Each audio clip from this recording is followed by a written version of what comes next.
we're moving backwards. We're starting from now. Yep. Going You see what backwards. just I don't happened? remember anything. We're just Yep. warming you up, Low Cloud. Yep. Come on. Um, Yep.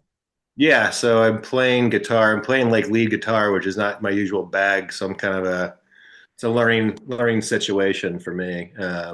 Play with some really good musicians that have played in touring bands and played in projects their whole lives. They have like extensive musical backgrounds, and I mostly come from like playing jamming with my buddies and then like writing my own songs and so on. But I haven't really been in a band band situation in a while. That's not just like getting together with buddies and stuff. So it's been Yeah. fun. Dude, you guys got kind of a unique thing going on. Like I caught you guys at Yeah. Whiskey Ring, Yeah, which was all the best. Yeah. yeah, early on gig, right? Yeah, Um, that was last. I think we got that thing like last spring. Summer, it was hot. Okay. We played. Yeah, that's right. We played in the summer and we played in fall there. So we Yeah. played. We actually played the first show and the last show. They had that thing open, and they're opening it up again soon. They got that bus that folds down into a stage. It's fucking rad. Yeah. Yeah. But yeah, that was a couple shows we played there. Yeah. Um, You guys got a rad thing going on. Like it's unique, you know? Like yeah, it's a rock band for sure, but yeah, it's cool and dude, your co-band members are talented yeah, people. Yeah. no shit. Yeah, I mean, I owe a great debt to even being there, really, because I mean, it kind of happened like sort of more or less by accident. Like I had a music space at the Limp Brewery with Zach and Steven, or Steven's a songwriter and plays acoustic, then Zach's the drummer, and we had a music space for about a year and a half, and then Steven met Raquel and Dan, who are a married couple that play cello, and Dan Oh, plays bass in the band, but he essentially plays everything. He's much better guitar player than I am necessarily, and so he met up with them at some point just to like go through some songs and see if they had anything to offer, and then he invited Zach and I over to their basement to like they already had like some songs worked out, and I was like, oh, this is like way above my pay grade right now. Like I even we walked in with that. I was like, am I playing drums? Like is Zach playing drums? Like who's gonna play drums? And then yeah, I picked up guitar and then kind of started writing stuff. I was playing acoustic in the band mostly, then I switched to electric just because the stuff I was writing needed to be electric. So huh. gone that way Yeah. since. But yeah, it's been super fun. Like it's nice to play with people who are like just capable and Yeah, um, dude, it's fucking stretch your limits, learn some stuff, right? Like don't we've had a couple intoxicated jam sessions and God knows there ain't nothing being learned there. welcome in my world too. I mean, I kind of miss that sometimes. Work on our stuff so much now, but Yeah, that's no, cool. I think it's like a better, it's like a more, it's a safer middle life crisis than starting to like skate rails again or something. So. Oh. Nice. You guys are putting out an album or was that the album release or what's going on? We put out an EP, Ferris wheel. It's on like yeah, it's on like Steven got it like whatever got like district like this thing that just distributes to all the streaming services like automatically, so you don't have to really do anything. You basically pay the service, whatever, just do it all for you. Yep. And then did that. It's on Bandcamp, whereas like where you can like buy merch and actually pay for the album if you want to. Otherwise, it's like on like every streaming service. That just happened, yeah, Friday. So. Oh, sick. Right on. All right. We like Uh, exclusives. That's great. Yeah, man. yeah, we recorded that over at Native Sound on Cherokee with David Beeman, who's a super sweet dude. That was one of the first times I'd actually been recording, and I've been in a lot of recording studios, watching people record or like just sort of like checking them out, but I'd never actually done a lot of like any recording. So I was a little nervous going in, but he made it pretty smooth. So Hell yeah, dude. This, When's the next gig? we got one, I think. Actually, fuck, this thing won't come out until probably June. Oh, it doesn't matter. Yeah, whatever. I'll say it anyway. We have on like we'll yeah, other shows we by could then. still link it if Yeah. it comes out. Yeah. Well, yeah, right. Yeah, Future one gig. on Whatever. the 24th at I think Tap Room or Drummer Book, then one on the 9th at Yeah. the Heavy Anchor. May 9th. So April 24th and May 9th will be the next Okay. next. Yeah. Well, by the time you listen to this, you guys probably Yeah, would have it's not like good. rocked the house and people be talking about it and It'll be saying they were August. there.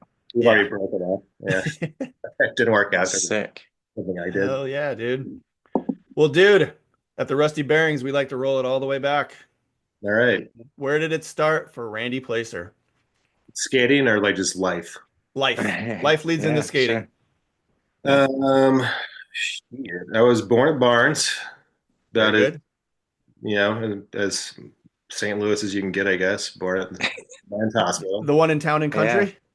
No, no, sir. Oh, There are more branches now, right? Yeah. uh, Exactly. that's where I was born, I think. I think I was born there. Yeah. Really? That existed Everyone was. back then? A Barnes ranch? Yeah. Huh. Yeah. Okay, I'll shut up. Yeah.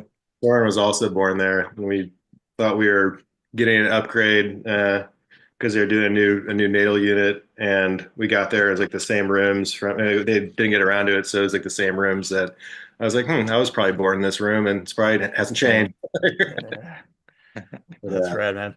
yeah, my parents had a house in Shrewsbury for about a year and a half, I think.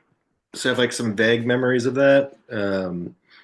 Yeah, then they moved from there. My dad transferred to his job. He worked for GMAC, like the insurance company, and he moved from Shrewsbury to moved us to Iowa, Des Moines, Iowa. Oh, what? Really? Yeah, yeah. Oh, Until I wow. was 4. Yeah, yeah. I was up there for that Olympic trials thing like a few years ago, and yeah, I went back to like whatever childhood home, and I was like, oh, yeah, there it is. Like, totally, totally recognized it. Like saw the neighbor's house across the street, like the baker's house, recognized that too. And I was like, okay, I'm Steel Trap. I remember this shit. Little But flashes of memory, right? yeah, totally. Yeah. But yeah, a lot more. Plenty of memories from Iowa. We moved when I was 4, so I definitely started to have some stuff sink in. But yeah, then we let my we remember we had a box turtle in the basement, Oscar, and we let go on the drive to Oklahoma, which is where we moved next, and probably is like the source of all my trauma. Letting Oscar go in the field. Why are we letting Oscar go? Well, we just can't take him with us. Send him to the turtle farm. Yeah, yeah. We moved a lot. My dad had another transfer, and by that point, yeah. So it was me, and my sister Jamie was like 2 at that time, and we moved to Lawton, Oklahoma, which is like kind of like a military town. Which everyone always asked me if like my dad was military. I'm like, no, like he worked for fucking insurance, GMAC. But yeah, so we were there when I was 4 until 10 years old. Okay. Oh, wow. And Huh. yeah, then they had twins. They had Alex and Ashley, who were um, maybe not intentional, but Playing the game. they got a twofer. Yep. Yeah. Oklahoma. Have you picked up a skateboard yet in Oklahoma? Um, no, I hadn't started skating necessarily, but I remember we had like there was this my friend Chad Perry, who lived like like walking distance from my house. He's one of my best friends. Had a Snoopy board that was like some fucking whatever big box shit, and it said Joe Cool on top, and we would Yeah. that was when we'd like ride down the driveway, a slope driveway. We'd ride down on our butts. So that was like Heck yeah. the Okay. that would be the actual start of like even like knowing what a skateboard was. I think was that board. Probably when I was like whatever, like 6 or 7 years old, but Yeah. not that kind of interest at that point whatsoever. Right. Yeah. And then when did you guys wind up in the St. Louis area again? My dad transferred back at some point, or like elected to essentially. I think he had another job, so we could move back. He worked for a different company, so he moved up here to manage some office, I believe, and then that moved us back. And yeah, we moved out to like Ballwin in West County, kind of when it was still like kind of the woods. It was like a few subdivisions. There wasn't a lot out there yet, or at least it wasn't very developed yet. Yeah. Yeah. Yeah. And yeah, I was 10 years old when that happened. Okay. So that's where you pretty much Nice. started growing up. Baldwin, right? Yeah. Yeah, pretty much. Huh. Yeah. Matt, do you ever get out to Baldwin? Dude, I don't even know Baldwin. Yeah. What's I mean, Baldwin? obviously not as much as somebody that, like grew up there, but Yeah, we would go out to Ballwin a lot, like throughout Wood many skateboard. years. Like you know what we would go skate is those flat rails, those little flat bars. Well, it was like a Oh Royal yeah, it was mattress or like something Elsa. a long Yeah, time yeah. ago. Oh, I What the So we hell? found those, well, whoever I'm talking about me and just friends a long time ago. I Like think I was skating those things when I was like Mac- fucking 11 or 12 years old. So yeah, like late 80s, like a long time ago.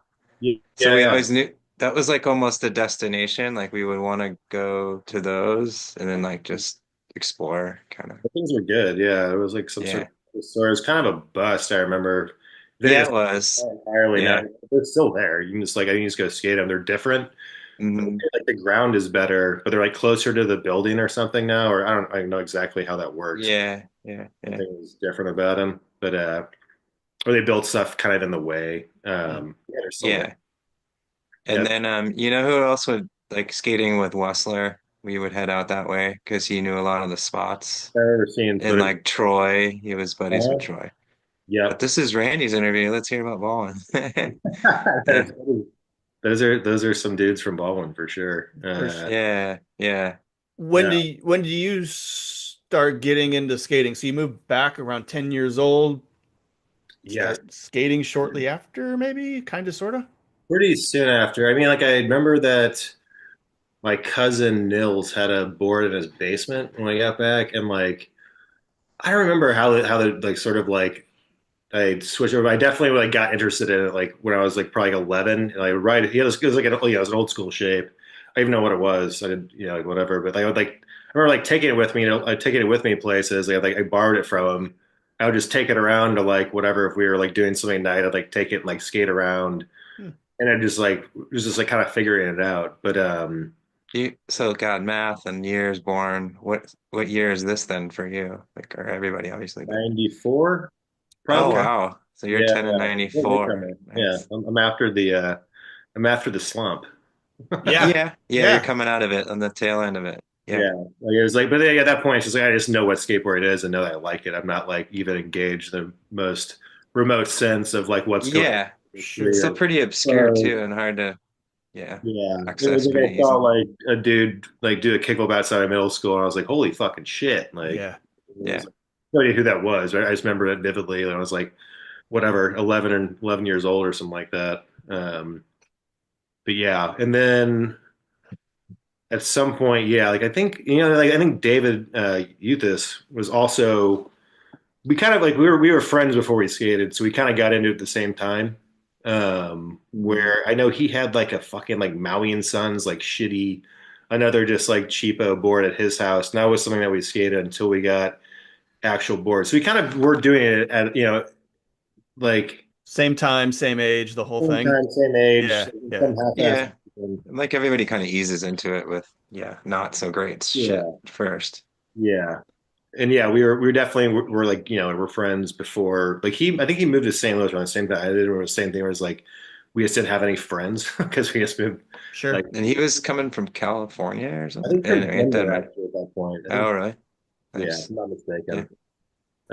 But Um, interesting timing, yeah. Yeah. You both are yeah, coming back. we kind of like were hanging out already, and then got into skating, and yeah, I think we both got boards like pretty much at the same time. He got one before me. I'm almost actually I think David got one before me. So he had a board. Then I like asked my parents like for like Christmas or some shit. I'm just Sure. like, can I get a real skateboard? And they're like, like whatever. But yeah, and that's when I got my first board. When I was like 12. It was like it might have been end of '95 actually. It might have been a while until I actually got a real board. So at that So, time, Soka was open right there in that neck of the woods. Yeah, that skate shop. Yeah. Yeah, they had just I think they were open before I even started skating, possibly. Okay. Um, Was that the hot yeah. spot for you guys? Like, ooh, awesome shop. Let's go check it I out. remember that there's people there. They have like people like distributing like flyers at our high school. This is after we'd already skated for a while, and it's probably after we were kind of like Soka sucks or like something. Like, Sure, of course. yeah, we definitely went there a bunch when we were younger. That's where we bought our shit. Yeah. I got my first board at Altered. Ooh, Oh, cool. what was the Uh, first board? It was a Tony Hawk Birdhouse. It was like the Hawk Skull one. Yeah, I still Nice. have it. Oh, fuck. Yeah, you did that as a board graphic, right? Yeah. I Yeah, put like that's so good. Yeah. I put the board, which is like minuscule compared to the shape Yeah, down. Like I wrote it to the like to the bone, and then that was yeah, like, I was like I got signed at that demo in '96. Behind Blueberry Hill with the vert ramp? Yeah, Or yeah. I was at that one when I was a kid. no way. My mom got it signed. It wasn't me. I didn't go ask. My mom like on the block, which I realized now. Like I was like, oh, how sweet the day. Like I was like, I don't think I think I was actually skating and not really watching the demo. Like there was a bunch of people skating in the parking lot. And I was just like Yeah. on that, like, skating some little gap or something. Oh, Um, interesting. yeah, so like I know Todd like and I would have been cruising around in the mini ramp.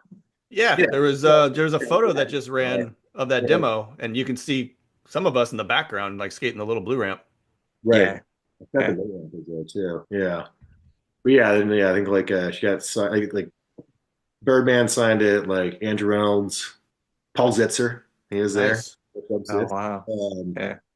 and then Willie signed it. I think there was one. I know I think like Brian Patch or something. Was he there? Brian Sumner, maybe? No, I No. wasn't there. Yeah.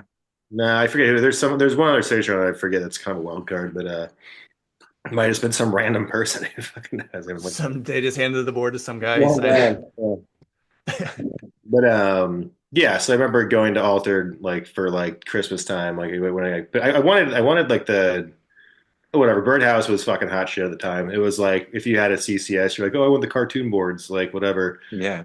Um, but there was the Jeremy Klein one with like the raccoons on it. Like I was like obsessed with that one, and Glenn didn't have it, so I ended up just getting like whatever the stock Tony Hawk graphic. But Yeah, dude, it's crazy. Like I worked at the shop during that era, and like, dude, the amount of Birdhouse stuff that came through there and went out the doors is insane. Like it was just like that was boxes and boxes. Yeah, yeah, yeah. No, like yeah. David got a bird. He got like the Ocean Howl like rainy day board or something like that. That was his yeah, first, pretty sure. But yeah, that was yeah. I remember Glenn bought it off Glenn. He was yeah, there. for sure. Um, Um, yeah, that was the first. I don't think I bought another board from Altered until like way after that because Soka was around, and I don't even. So maybe they weren't open when I got my first board. No, I don't think they actually were open when I got my first board. That was like I think yeah.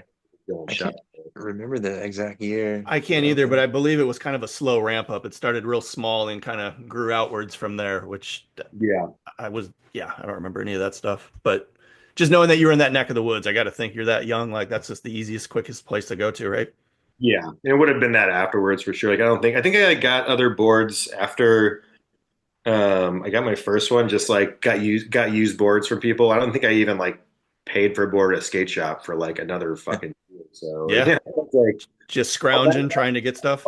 like an entire year until it was like skated to nothing, and then like the next one was like I was like, oh, I guess I need like new boards like a little more often or something, like whatever little Those progression. are some of my first memories of seeing you around. It's Well, always a beat up board. that's what I was talking to Matt about this a couple of days ago. Like I think the first time I saw you, and Randy, correct me if I'm wrong, do you remember skating a money bank in South County that Oh, had like a Luna. Oh yeah, totally. you Yeah, yeah, do? yeah, yeah, big time. Yeah, we went there a bunch. Yeah, because we What spot is it? that was when we were like probably like 14 or 15, I think. Okay, Or there was a bump over a sidewalk, yeah? yeah, I think so. Yeah, yeah. Okay. Okay. Where is that? I Yeah. couldn't picture it when Todd was talking about it. There's a bank. There's a closed down bank off fucking Lime Ferry, like just somewhere like deep, not deep, like Oh, wait, the one that had like stuff we could skate and stuff for a while. yeah. There's a setup there. There's a bunch Yeah. of Yeah, yeah, yeah, yeah. some Holy like shit. kind of weird A-frame rail setup. Yeah. Yeah, there Yeah. was stuff there. Yeah. I Yeah, feel like we went there because we started skating with the Great House Twins at some point, nice. Yeah. and they I would think just that's where I'd start seeing you more a little consistently, if you want to yeah. put it that way, even though it wasn't. Whenever David got his permit is when we probably branched out. So Okay. Yeah, you would have been you two were together when I would see you guys at that yeah, spot. yeah, almost always, right? And Yeah. the reason I'm asking that is because you're talking about getting your first board in 94, then I can recall seeing you there 96-ish, 97, right? Yeah, About. yeah, right. Um, Dude, that's a pretty short window between getting your first board and me watching you frontside flip over the bump over the Yeah, sidewalk. it might have been later that I think maybe it was like 16 or something, but Really? Okay. Dude, yeah, you guys got dropped off, I'm pretty sure. Like it was like that. yeah, no, I'd imagine. Yeah, we either got dropped. But I'm not really sure exactly what the longevity of that spot was. It wasn't very long. It was only like a year. I feel like it wasn't there for a long time. Yeah, I don't remember it lasting long. But But being psyched on it, just yeah, pretty there was stoked that. on it. Maybe the those shop and save ledges and manual pads. God, yeah, Oh Hot stuff. yeah. I remember that skating there quite a bit.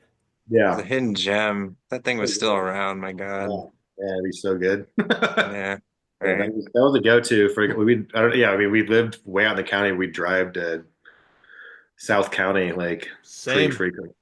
Yeah. But we skated Webster a bunch. I mean, you would probably see me at like Webster before that because we were at that. That's my first memories of seeing you is at Yeah, Webster. we were there Yeah, yeah. constantly. Like yeah. Once we knew that was Same with me. Yeah. that So was that would make sense, even if we didn't really know each other. Yeah, we're yeah, just that constantly was the there. first like even like skate park we'd ever skated. I think, as far as I know. Like, Yeah, yeah. Or at the time, he didn't have any other option like that. right. Yeah. Um, but I do remember you, God, you would show up and do kickflip melons like first fucking try over like this like I remember the, this. the Yeah, bump to bump thing. yeah, Like yeah. every time I'd see you, I'd be like, dude, he's gonna do a kickflip melon first try. Like, yeah. And then Don't either. yeah, yeah. Yeah, And I've shared with this one with you before, but it's kind of an odd memory, but it always stuck out. And it's no like this hope, don't take it like you were coughing like crazy, and then that was another thing I'd always remember, like, oh, there's the kid that's like coughing all the time. Like yeah. you would just show up like I don't know. you I weren't don't know what I that don't was remember you either. having cigarettes around at the time, No, I but didn't smoke. I didn't start that smoking at like that 20. memory sticks Yeah. out. Like Yeah, no, I remember that. I know what that was. Like, it's like I don't know, that was like a tick or something. But it's like there must be yeah, some reason for that, and I just like don't know exactly what it is. But yeah. I've weird. known people with ticks, and I I think I was cough. like sensitive to that. So I was like, Yeah, maybe it's a tick. I Yeah. didn't feel like it. I felt like I had a cough. I just Yeah. felt like Yeah, yeah. I might I have had couldn't like not. I felt like I couldn't But not. it Yeah, just I don't your know. ability and the cough stuck out really Yeah, like together. I was like, yeah. damn, there's the kid with the cough and the kickflip melon. Tuberculosis and kickflip melon. Yeah. They go hand in hand. Yeah. yeah, Yeah. yeah. So it sounds like basically you guys are kind of hanging around Ballwin till Yeah. somebody starts to drive, basically, right? That's when you guys kind of start to Yeah. venture out. We before we started getting around, we basically skated the same shit. Like all it was like the four schools that we like, the school I went like the Parkway School District has like four schools in a row where you can kind of just Yeah, like pick really good around ones. from like whatever like what is What were it? they? Hannah Henry and Woods like until like Henry or no, not Henry. Hannah Woods to Ren Hollow was like the elementary school, I think. Then Hannah was also there's a middle school and a high school, Parkway South, in the mix. But they're all like right, it's like they're like right by each other. There's no like real like roads that intersect you like going through all the way except for Sulphur Springs. You kind of just like could skate all these schools and go. We get kicked out and stuff, but it's like we go to school there also. So it's just like yeah. that. I think I went to Southwest Middle or something, but Oh we'd wow. skate that, then just like random like apartment complexes and shit. Manchester Road, like like Yeah. whatever was on Yeah. that thing. Um, yeah, Manchester has a lot of spots Yeah. for I young know skate groms like for sure. Jason Wessler and hit malls Yeah. yeah, And those then dudes would just spend time out there. at the Dow and maybe Gap. it's a little later on, but I feel like I'd also see you. I think I've talked to you about this through the years. I don't know what it was, probably a church, but a church out on Manchester Road that was going for quite a while. Todd, you would have gone. Was there like a It had like a picnic table randomly, and then like okay? a quarter pipe going for a while. It wasn't great. The ground I don't think I was good, know. Yeah, but it's there often. I don't think. I know what you're talking about. There's also some weird thing that you like go and like sit through a service and skate after. Yes. yeah, yeah, yeah. This one you didn't have to do that, but I Really? think it was on a church like parking lot Yeah. still. The only church stuff I remember was that North County thing. They actually kind of had a good thing going there for a minute. I don't remember. It was like event based. It wasn't all the time. Mhm. Right. Yeah. Yeah. They always had a decent setup out there, but there's a bunch of just like random ass shit like that. Like we'd be like Yeah. sitting on it every time there was something that we heard about where it's like, oh, we're gonna go, like we're gonna go check it out. Like no matter what it was, like no matter the quality of it, it didn't matter. It was like just something to skate. Like we were used to essentially nothing. I mean, there wasn't like I wouldn't say anything would be would be considered like a world class spot in West County, Missouri. Yeah, for Yeah, sure. yeah. All that Um, you'd expect, sets of stairs and grass gaps and like, yeah, everything that's blacktop, basically. oh Yeah. yeah, Did you guys see any demos back then? Like, I'm trying to think of what was going on back then. Like, yeah, for sure. I mean, the first one that was that Birdhouse demo yep. in the loop, and then what do we go to, man? There was that one at Schmeezings or whatever, that parking garage thing. Like, it was a blind demo, I think. Oh, Yeah. yeah. Yep. I remember going to Oh, that. that's what that building was, Schmeezings. Yeah, I Schmeezings. Yeah, forget. this And then came when I up in a, heard the name, I was like, who the fuck is Schmeezing? Like, all right, we're at yeah, Schmeezings. but it was a weird building. It Yeah, was like basically just a roof, right? And just, Yeah. it was kind of a wide open, shell if of I a It was recall. building. Yeah. huge. I mean, it was Maybe massive. it was old school parking garage, you know? Yeah. Yeah, it was like, yeah, it's close to Surf Market somewhere. Yeah. Yeah, But long yeah, there's ago. that blind demo. That was kind of like a mind-blowing thing. Street skating wise, like yeah, just seeing people. I think that was the first time we actually saw a demo, like a real like yeah, like people skating. Dude, Like a, that's a hell of a demo to see. Gershon yeah, Mosley yeah, and, yeah, oh, they fucking crushed it. yeah. And I'll never forget it because like I mean like we made I remember like we made a few videos with this dude Sean Keenel when we were younger, like super young. Like the first like three like parts that I had were all in his videos, and Mhm. I think this was like I think his third video, second or third video. The last part was just his footage from that demo.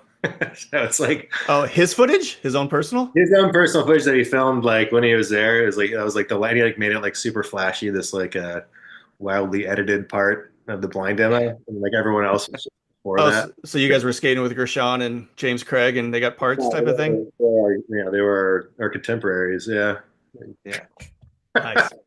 gotta.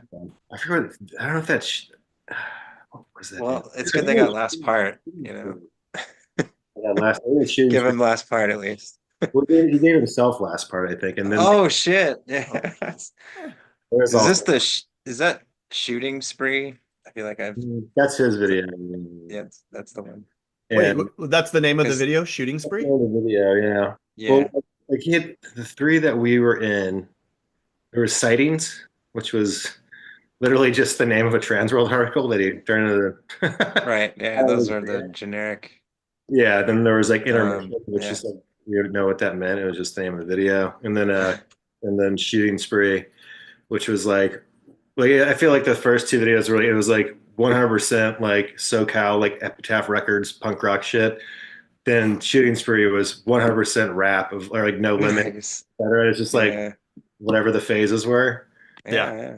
I remember, I don't know, we like had like a weird relationship with dude. Like I think he kind of, yeah, he like started filming with other people more, but he was just like we had parts in that video and he was trying to sell us the video that we were in. Oh wow. And so we like, I mean, I'm sorry, like whatever. This is like fucking, we were all fucking kids, you know. It's like, 13, sure, sure. yeah, like whatever, yeah, exactly, 13, 14 tops and shooting spree or whatever. And we were so fucking vexed on that, like that he was trying to sell us the video. That we like did like a whole like Mission Impossible at his parents' house where we fucking went. Instead, we left something. He was when we knew he was gone. We went to his house and said that we had left something in his bedroom the last time we were hanging out. So we go over there like play video games, do whatever the fuck we were doing, like look at footage. And we went in there and like Sean Cummings like found like the master tape. The masters of the trilogy. Oh, it's like a Menace video, but the Like found it, opposite. we took it, we made a shitload of copies. Oh, Yeah, they just made it so we had copies we have to pay for because it's like you're gonna make us pay. It's like we all have parts of the video. You're gonna make us pay for it. Like fuck you, you dude. guys flooded the market with the There's shooting always spree this- video. yeah, so we fully just like went, made ourselves copies, Lime wired it. went and like dropped it back off, like nothing had ever happened. Dude. Oh yes. When you guys are having making these videos, is it like sending it to your favorite board sponsor type of Yeah, thing, or just straight up making videos just yeah, to he was make it? making a video. He was Got it. making. He was like I mean, honestly, like, he was like, yeah, like I mean, like he Was was like a decent editor. Like Sean, like was like good at what he's doing. He's kind of a nerd, like whatever in a good way. Like it works that for that seems to be the MO of the filmer, right? Like kind yeah, of got the good equipment and can do it. yeah, and yeah, but he kind of like disappeared some point after that video, or I don't know. I know like he filmed with like Adam Brown, those dudes, quite a bit before, like Klotz, those guys, before he stopped filming. And he's kind of like, I don't know what he's doing now, but haven't seen him or heard from him. But Yeah. yeah, that's kind of the end of that. I think like, that was kind of like at a point where like, yeah, he stopped making the videos, then David kind of took over, like got a camera, then like everything that we filmed after that was basically with David and Yeah. David Eustace. Yeah. Dude, so Yeah. speaking of that, you guys have a grip of footage at Columbia Skate Park, right? Oh, yeah. Yeah, I mean, we were there a shitload. I mean, Why? Like, why were you guys? I mean, don't get me wrong, it was the only skate park in the Midwest, but you guys were there a lot, a lot. David and Sean both went to school there. Oh, so this is after. This is college age. Yeah, yeah. So that was, I mean, we went there. We would like cut class and go out there when it first opened. Like that was like after like David was driving, and I don't think I was driving yet, but like, yeah, we'd like go out there just like whenever. We were trying to go there as much as we could because it was the first like real skate park that was in Missouri or Yeah. anywhere. I know we'd skated in other parks, but that was the first one that was like close. First close concrete park. I mean, For a while, yeah. I mean, it yeah. was good. And yeah, so we went out there a bunch, but then when David moved there for college, so I don't know what year that would have been. It would have been like 99 or 2000 maybe, Okay. if I'm not mistaken. And yeah, they both been there at the same time, moved in together, like college roomies. They're showing somewhere else. They moved in and lived together at some point, but like I didn't go to school there. I just go out there and like crash them and we'd skate the park. And David got a VX at that point. So he was just using his VX basically. He's just like filming constantly at the park and wherever in Columbia because he was there at the time. So that's why there's so much footage there. It's like we were just there like literally constantly, like for that time period. Yeah. Yeah. Yeah. It's Yeah, I really wanted to be like, this is so fucking awesome. Like, why would you're we? in a college town, you're the right age. Like, yeah, Yeah, dude, it's totally yeah, fun. Yeah. It hmm was the place to be, even yeah. if Yeah. you lived in St. Louis at the 19 time. or 20 or You something. wanted to be there. Yeah, for Yeah. sure. That was, As a skateboarder. Aside from Columbia, are you guys getting out and about, like traveling? Are you guys hopping in the car going anywhere or jumping on a plane for yeah. that matter? Um, yeah, where did we? Trying to think of like where like I remember we went to California because David has family out there. Um, David does. Yes. yeah, yeah, he does. Do they live in San Juan Yeah, Capistrano? yeah, that's where his mom lives. And Still, then yes, I believe so. And then like that's his other family, like is like in Orange County. Like they have like I think her mom's there, like her family's there, pretty much centralized out there. So like they went out to visit. I think we were like 15 or 16. And we went, yeah, I went with them.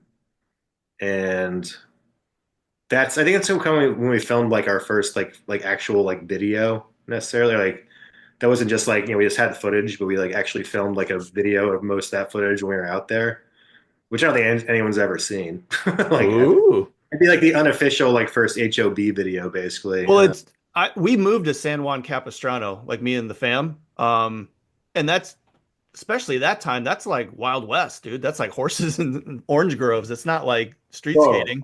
yeah, Um, yeah. They just like there was like a lot of new development around where we were at. Like it was just kind of getting there. Like we were skating this like amphitheater that was like just like this like round like circle ledge thing. Um, at the college? every night when we were there. No, we were like the first ones to wax it. We go there and skate at night because we just didn't want to get busted or something. But it's like just in a neighborhood in San Juan Capistrano somewhere, like condo complexes and shit. And I remember seeing like it's you don't know about it because it's not really a spot that people skate. It's not like I'm sure people that are like in the zone do because there's like these decent little ledges that go over like one stair, just a big circle, whatever. And I remember seeing like Aiden Campbell, skateboarder, skating there. And I mentioned like text him like, dude, like we were the first people to wax that spot. I've never seen anyone else skate it like other than you, and it's like 25 years later or something, like. That dude's from like Rancho Santa Margarita. That's Yeah, right yeah, there. yeah. That's where it Yeah. is, though. That's where it is. Yeah, yeah. Yeah. That was his like. He's like, dude, that was like my first spot that I ever like started skating. No way. Yeah, where I was like, oh That yeah, we fully like waxed those ledges like right after the thing got built. And I guess he kind of just like took it from there, like when we were like 16 or something. Freaking Pat. butterfly Yeah. effect you had Yeah. on him. Yeah, we did like we went to California that one time, which was my first introduction to California. Of course, we like obsessed. We just like did whatever like spot tours and like went everywhere. Drove his mom's van fucking everywhere. Didn't know where the fuck we were going. Just like lost constantly. We're going to LA. It's just up the Yeah, we're street, gonna right? we're gonna go find the sand gaps, and it's like you can find that, but say we're gonna go to LA and find something downtown. Like where are we? Mhm. 16 Yeah, grand. And yeah, we did it like can be stressful. Chicago a bunch, like Chicago trips, Kansas City a bunch. We go and stay with like the Shalane brothers a little bit, like when we were like super young, like 17. Yeah, like all that stuff. Who's that? Who are the Shalane Uh, brothers? Max and Aaron Shalane. Oh, Chill. Okay, I didn't realize Yeah, that's how you say their last name. I think it's Shalane, but I mean that's like I don't know. Yeah, but I can. Yeah, I Max see. Shalane Yeah, sounds fucking yeah, cool. Max Shalane, so. yeah, yeah. That's probably how I heard it back then. Yeah, Yeah, I I don't haven't know. So talked to Max Weber, but I see Aaron every once in a while. He's a good dude. Yeah, we go stay with them, or like or like Justin Hackle. I don't know if you remember I remember Justin that dude's Hackle. name. He was an escapist guy. Yeah, Yeah. we go and kind of those kind of the dudes we'd skate with when we were there. I think that was that's mostly through Guy too. Like Guy was on those trips. yeah. But yeah, it was all like close, local, like whatever. We drove places like a lot. I mean, we'd like drive. We try like made it a point to like do skate trips as much as possible. Mm. That's like Columbia or something, but that's a when you're 16 or 17, that's a trip, like. Yeah, for sure. For sure. Dude, here's a random one. What's up with dumb ghetto skateboards? Yeah, Dude, I right. saw that. What I was don't like? I even didn't know. know. That's what's funny is that I have like so little memory of like how that even happened. That'd be my first sponsor. I didn't know So that. That's After, awesome. Kyle Craran brought that up. so okay. DT told you that. Yeah, yeah, yeah. Yeah, yeah. So it was. I don't even know how it happened. Like I think David made a sponsoring tape out of some VHS footage that he had. Or I think we made one for like it was like David's footage, my footage, Sean's footage, and then it somehow got in the hands of some guy who I still know who the fuck it is. Kyle might know. Kyle probably knows. Like I don't even know who it is who had this company called Dumb Ghetto, but like he got a hold of me somehow. And he's like, "Hey, like I want to give you some stuff. I want you to like be on the team." I'm like, "Sweet, like I'm sponsored." Yeah. Like, And like that's a guy here in town, yeah, in St. Louis. I guess, yeah. Fuck, I don't know. Okay. That'd be a question for Kyle whenever his comes up. I guess. Yeah. I don't know. I have like no idea. I remember that the only thing that we did was that I remember he So came. wait, which Kyle are we talking about Kyle then? Craran. Kyle Cran. The team was the Wasn't team. he saying he was maybe in Illinois or something? Anyway, yeah, that matter. Yeah, I think he might have been an Illinois guy who like had this company, but it was me, Cal Cran, and Keith Reese were the Okay. Oh, heck yeah. people who put on the team. And That's a we, heck of a team.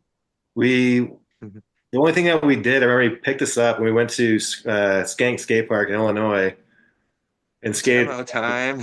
for the day. I think I was like 15. This is like this is like very long ago, like You're whatever, going on tour. Yeah. maybe Did, 16. did you get introduced to George? Yes, met Did you George. met George? That was the first time Yes. I'd been there also, so I definitely met George that day. Yes. I saw George not that long ago, actually, randomly No way. Where? over Yeah. in, over in Springfield, Illinois, when I was like doing like like they opened that new Spone Ranch Park over there. Yep. If you're Oh, familiar. sick. We went there to like do like whatever, shoot the photos, like go shoot bail shots with Stanfield over there for like a paycheck. It's like go whatever, Yeah. film a little video, shoot some bail shots, whatever, call it a day. Chris Casey was with me, and then he somehow I don't know if Georgia showed up or he got a hold of him, but he was there, and they were just like whatever, going back and forth about the old days. I never really met, Chop, chopping it up. chopping it up, right? Yeah. But yeah, so after that, like whatever, that's future tense. Yeah. It's okay. We went to the park, skated it. I barely remember it, and then like I remember they gave me a board and a hat, and then like that was the last I knew of Dumb Ghetto skateboards. That Like was that's the last package. that big hookup, yeah. Yeah. I got a ride to Springfield out of it. Not Hey. bad. Well, important. Yeah, but that was a random just like sidebar. I'm not even gonna know. Yeah.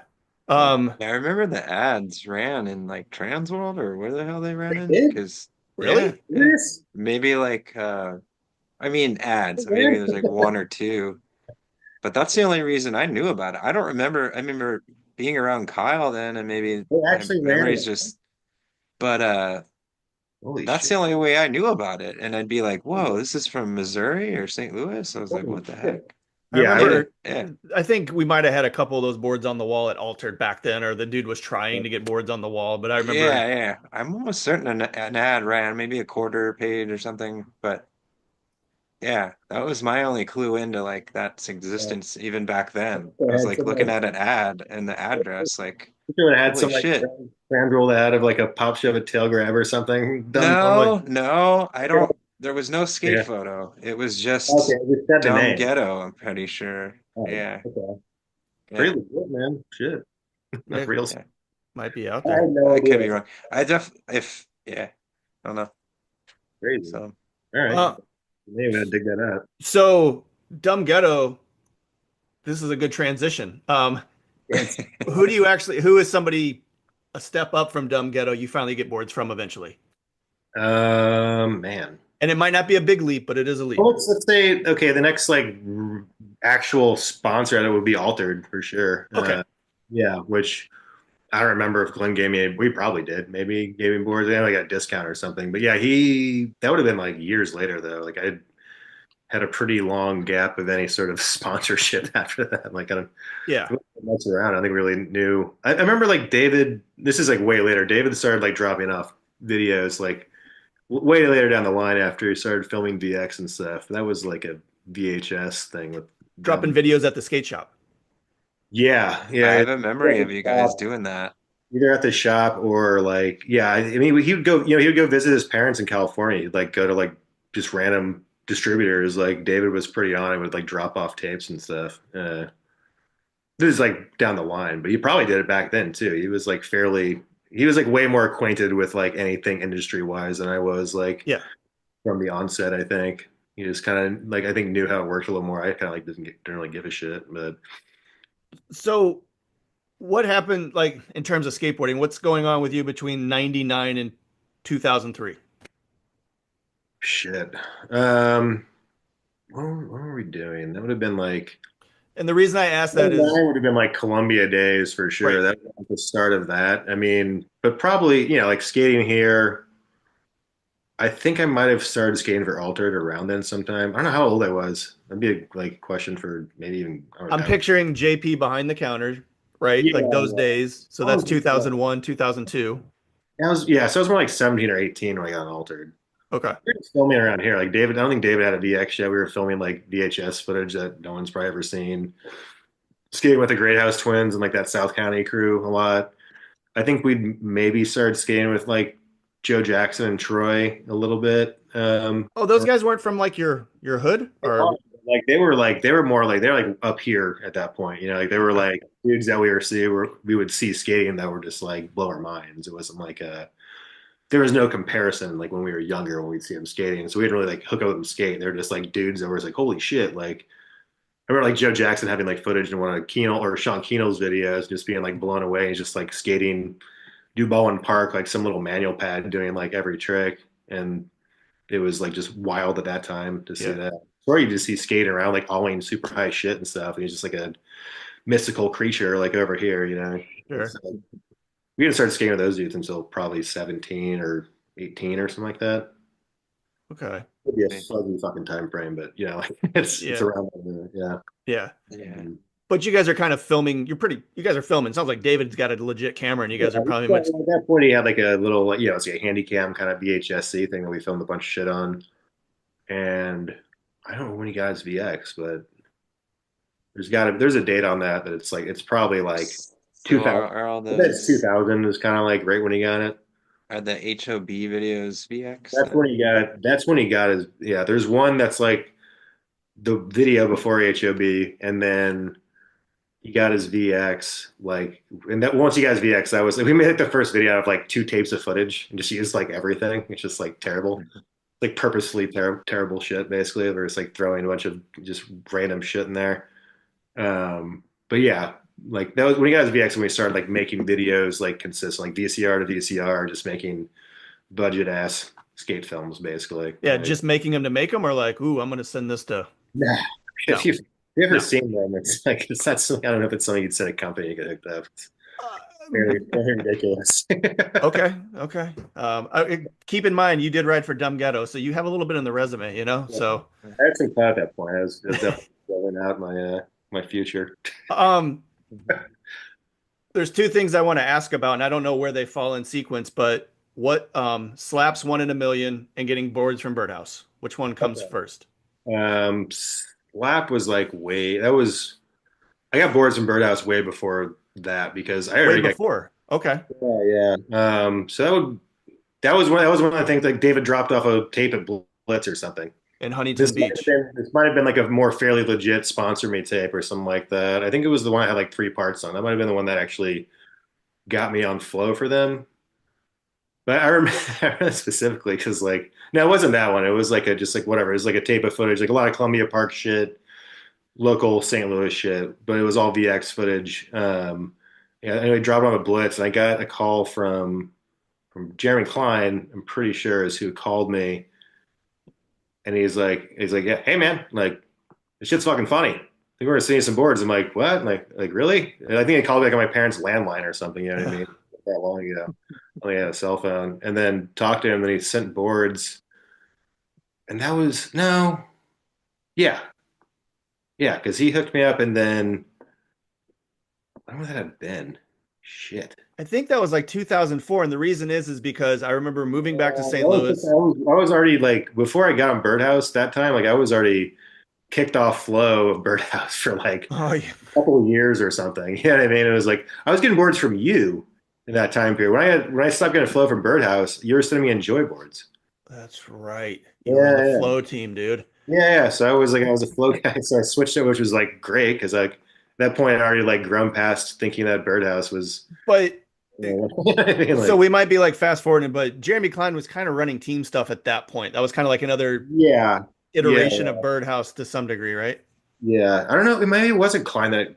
No, it was Klein. He was involved with actually getting me hooked up in the first place. But yeah, it was. I'm not sure where it is in the timeline, but like I know he like hooked me up. He's like they thought it was like hilarious when I like nose bonked a skeleton's head like Ah, over at Columbia Skate Park, and they thought it was like the best thing ever. And I was like, and that was like the main motivation to send me boards because he's just kind of a Hey, it worked. yeah, right, totally. But what iteration of Birdhouse is this? Jeremy Klein? Is this like the no. Seamus Deegan was the TM, okay. and I was getting boards and. For a while. I mean, I don't know how long it was. It might have been like a couple boxes or something, but like I know that Okay. then he was like in communication. He's like, hey, like, would you want to go skate some contest? Like, you're no. So I was already, but by the time I got like kicked off flow, I was already like 20, I think, Okay.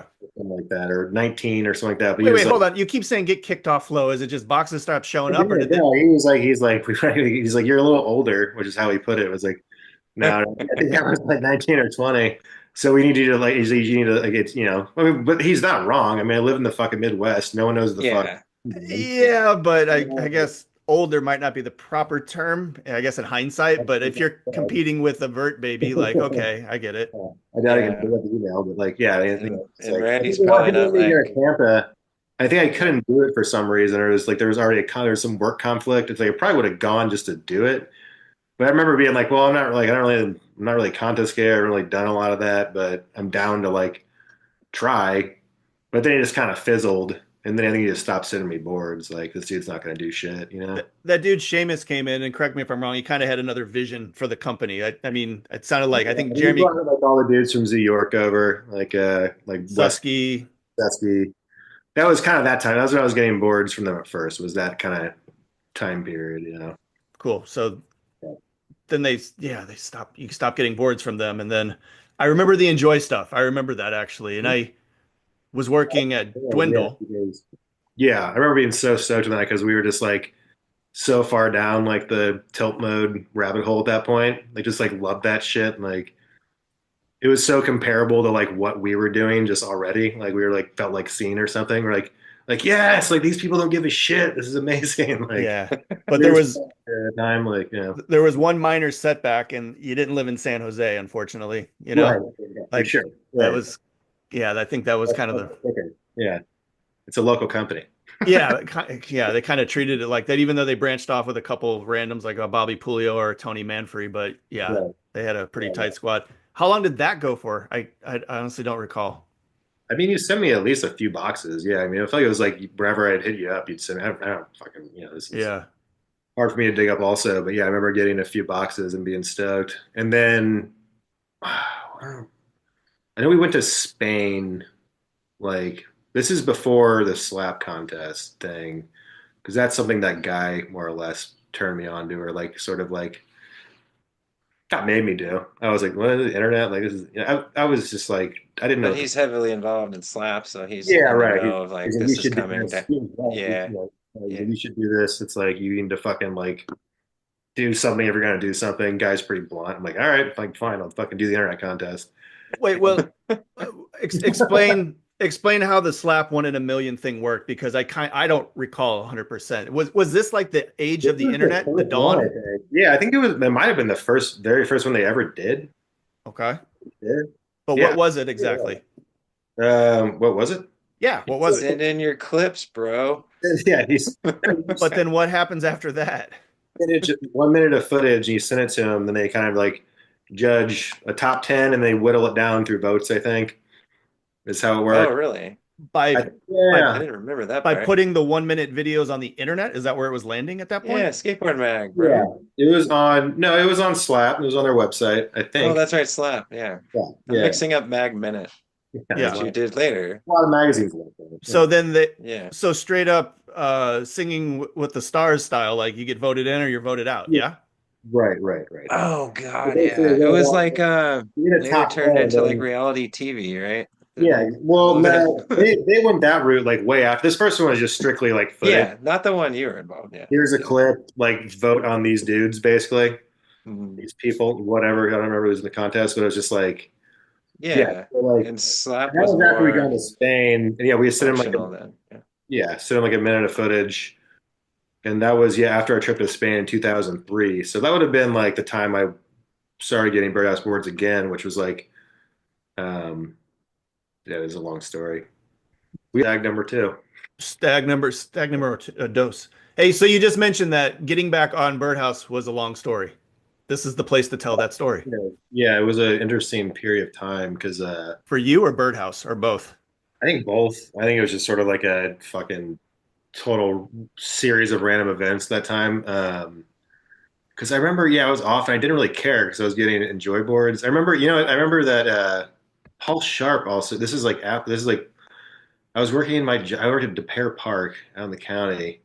I worked Like so Parks and Rec, like that? yeah, Parks and Rec, like mowing lawns, lining fields, that whole dealy deal, like summer job.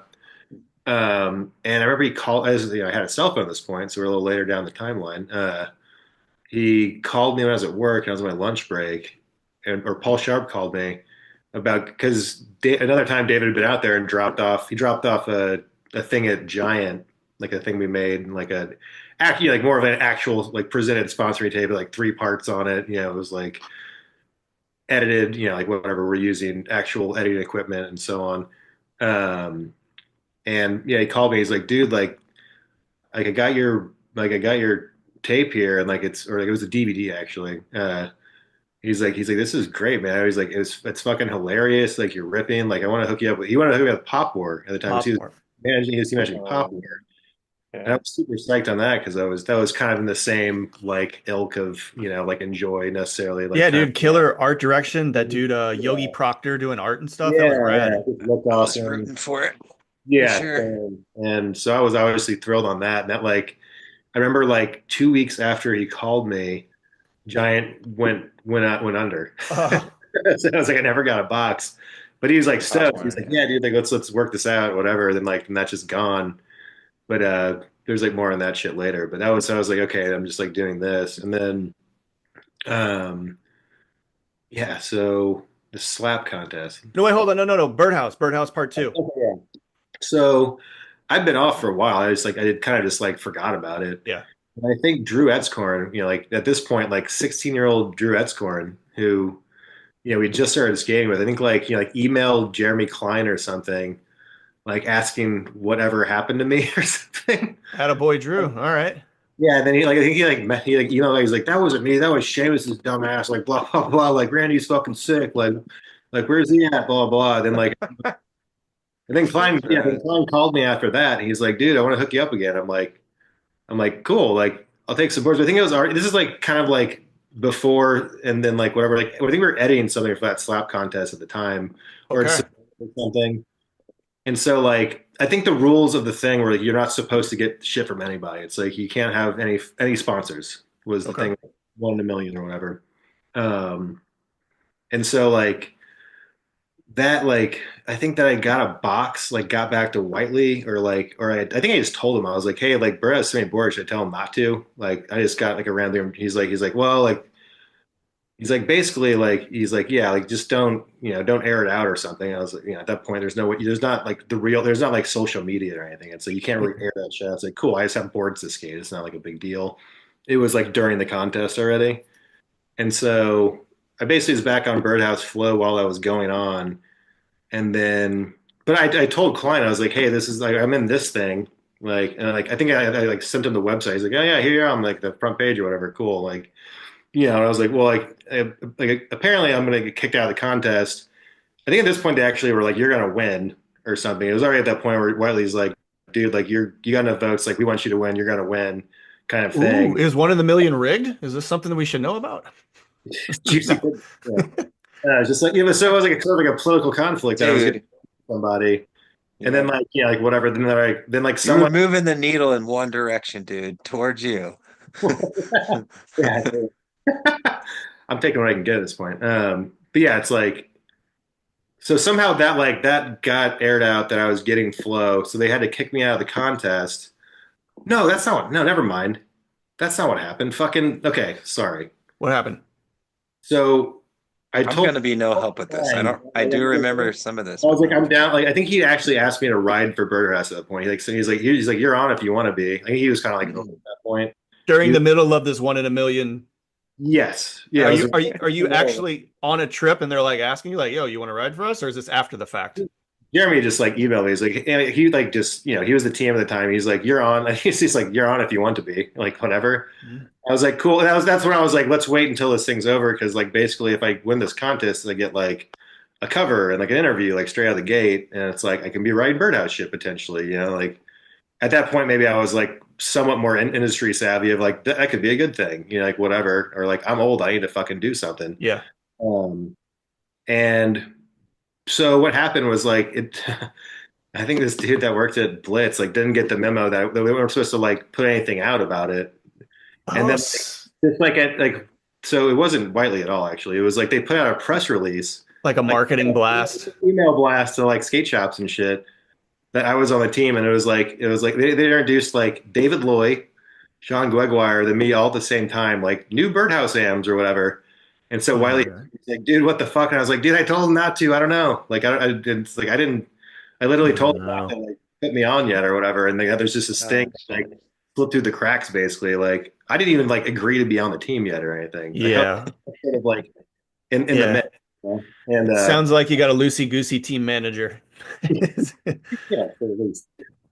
Yeah, I mean, like, what point? But yeah, at that point, it wasn't his fault either. It was like whatever, like, marketing manager who just didn't Yeah. know, he didn't communicate to him that he probably didn't even like talk to the dude, that, whatever how the plan is. But like, um, yeah, so What again, was the outcome of it? they kicked out Like, the slap contest. okay, I didn't remember. Yeah. Yeah. Yeah, And so I got ejected from it, and like he's like, dude, I'm sorry, but I was like, yeah, dude, I'm sorry. I didn't mean, yeah, like I wait, didn't. hold on. Were you literally on a trip and that comes out and they're like, "You're out of here. You're off the island." Yeah, I don't know if I was on I think I was out in California at the time at David's parents or something. Like, Okay. Okay. I think I don't remember Yeah. exactly. I think I was just out there for a little bit, and I came back home. So I remember reading the email in California, like when because I think I'd like met up with him and stuff. Like I think I Yeah. got skated. I remember, yeah, I did actually because I went skating with like him and Dave Swift, like in some fucking ditch in Temecula. Like skated with Klein a few times, and then he's like, "Yeah, you're on if you want to be." basically. But I was like, then I sort of was like, don't air that out because then we can get like some coverage, like thinking about things. And yeah, so that went out. Then like I was kicked out of the contest, obviously, because I'm not supposed to be fucking sponsored. I'm on a team already, Yeah, yeah, for sure. Hey, which is a good or bad thing, but yeah. who else was in that 1 in a million contest? Was there any names we'd recognize? I think Curtis Rapp won it actually, or he was like the next runner-up kind of thing. Okay. Uh, Okay. he's a Yeah, sick yeah. dude. Like Yeah. Fuck yeah. Yeah.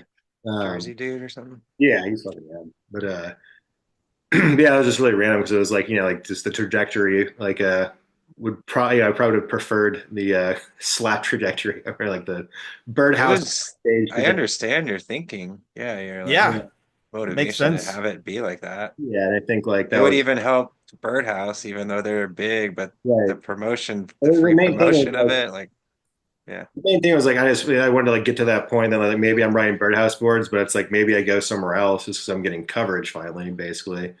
And Yeah, yeah.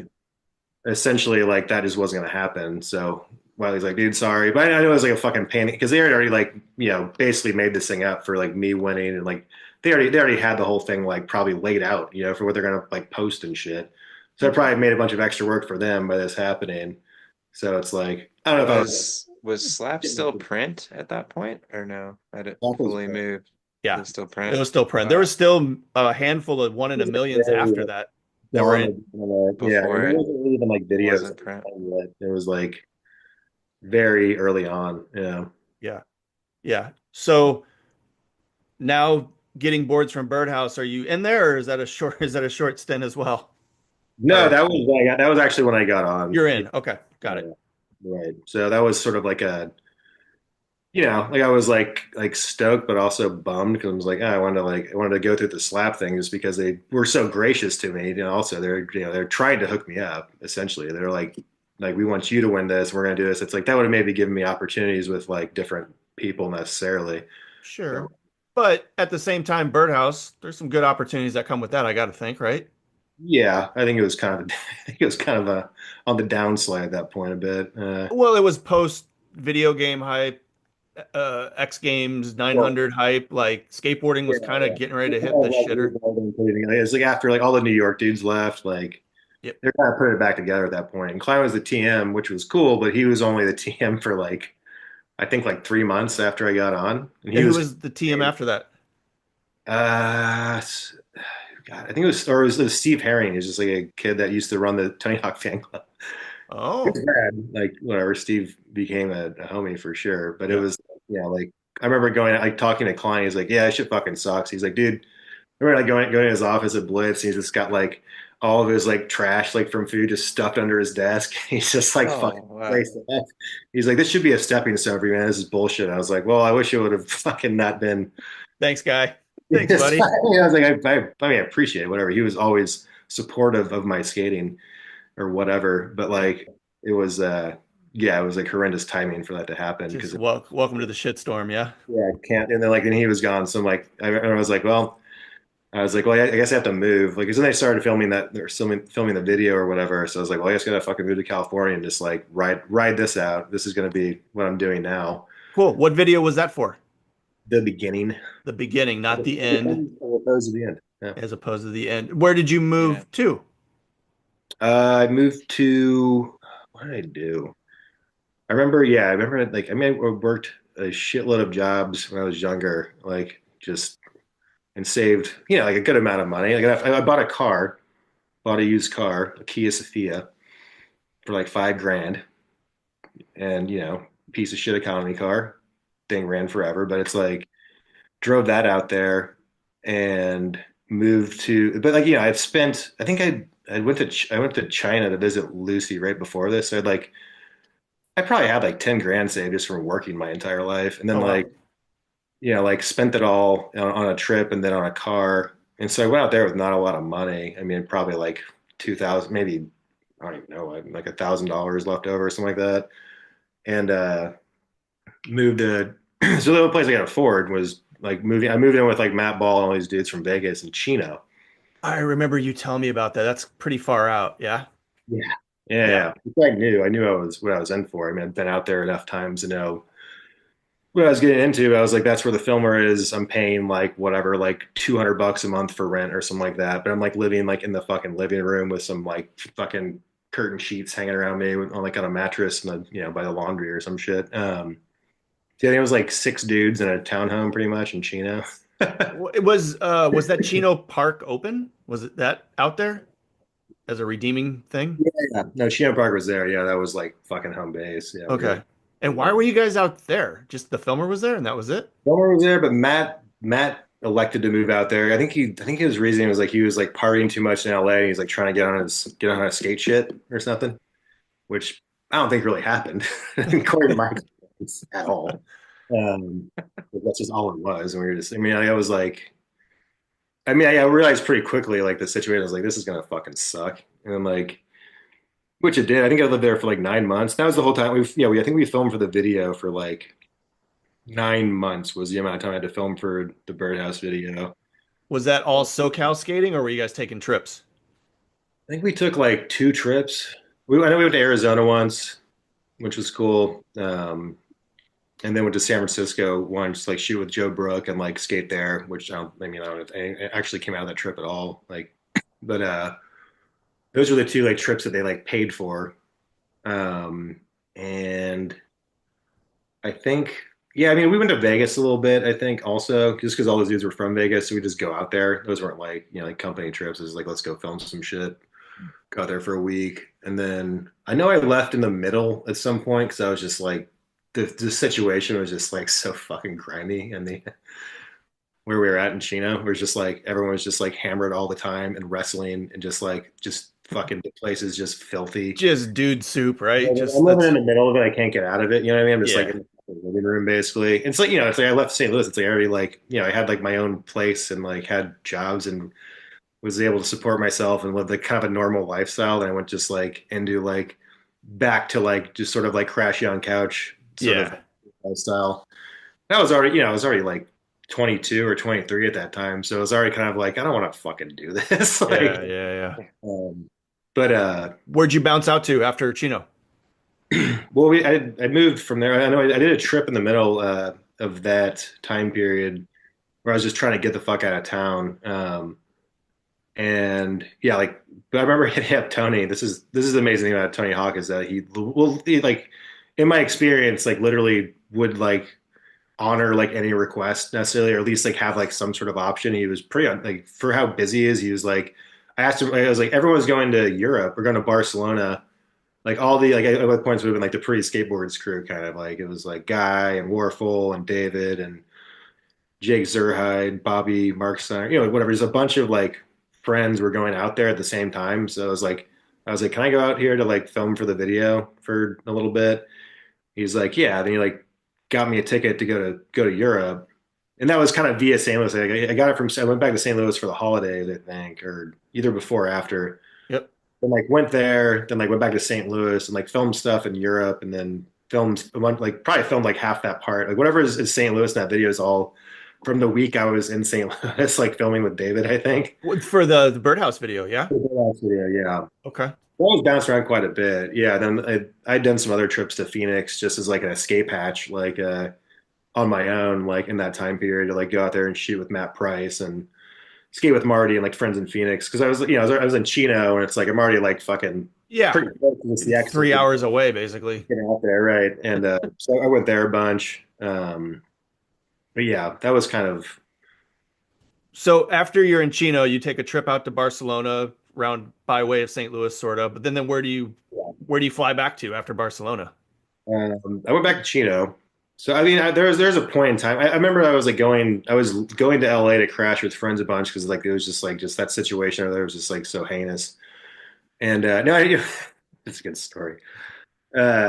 I remember coming back from because I was gone for like a month, I think, Europe and St. Louis. And I came back just like back to the fucking environment I was in, and I got there and Ragdoll had moved into where I was living basically. And Is he this like like a corner of the living he room or took what? over like my space of the apartment or whatever because apparently I was just out. I think I still was still paying rent and stuff, but like it was just like whatever. They were trying to like get him. They're all homies. They were trying to get him back on his feet skating because he was in whatever state he was. But like I remember getting back there and saw section off, and like I didn't know. I was like, whatever, dude. And this is happening. Like I'm gonna go crash with some friends in LA. But I'd go back there and like crash on the couch and go film with Kevin Phelps, who was filming the video.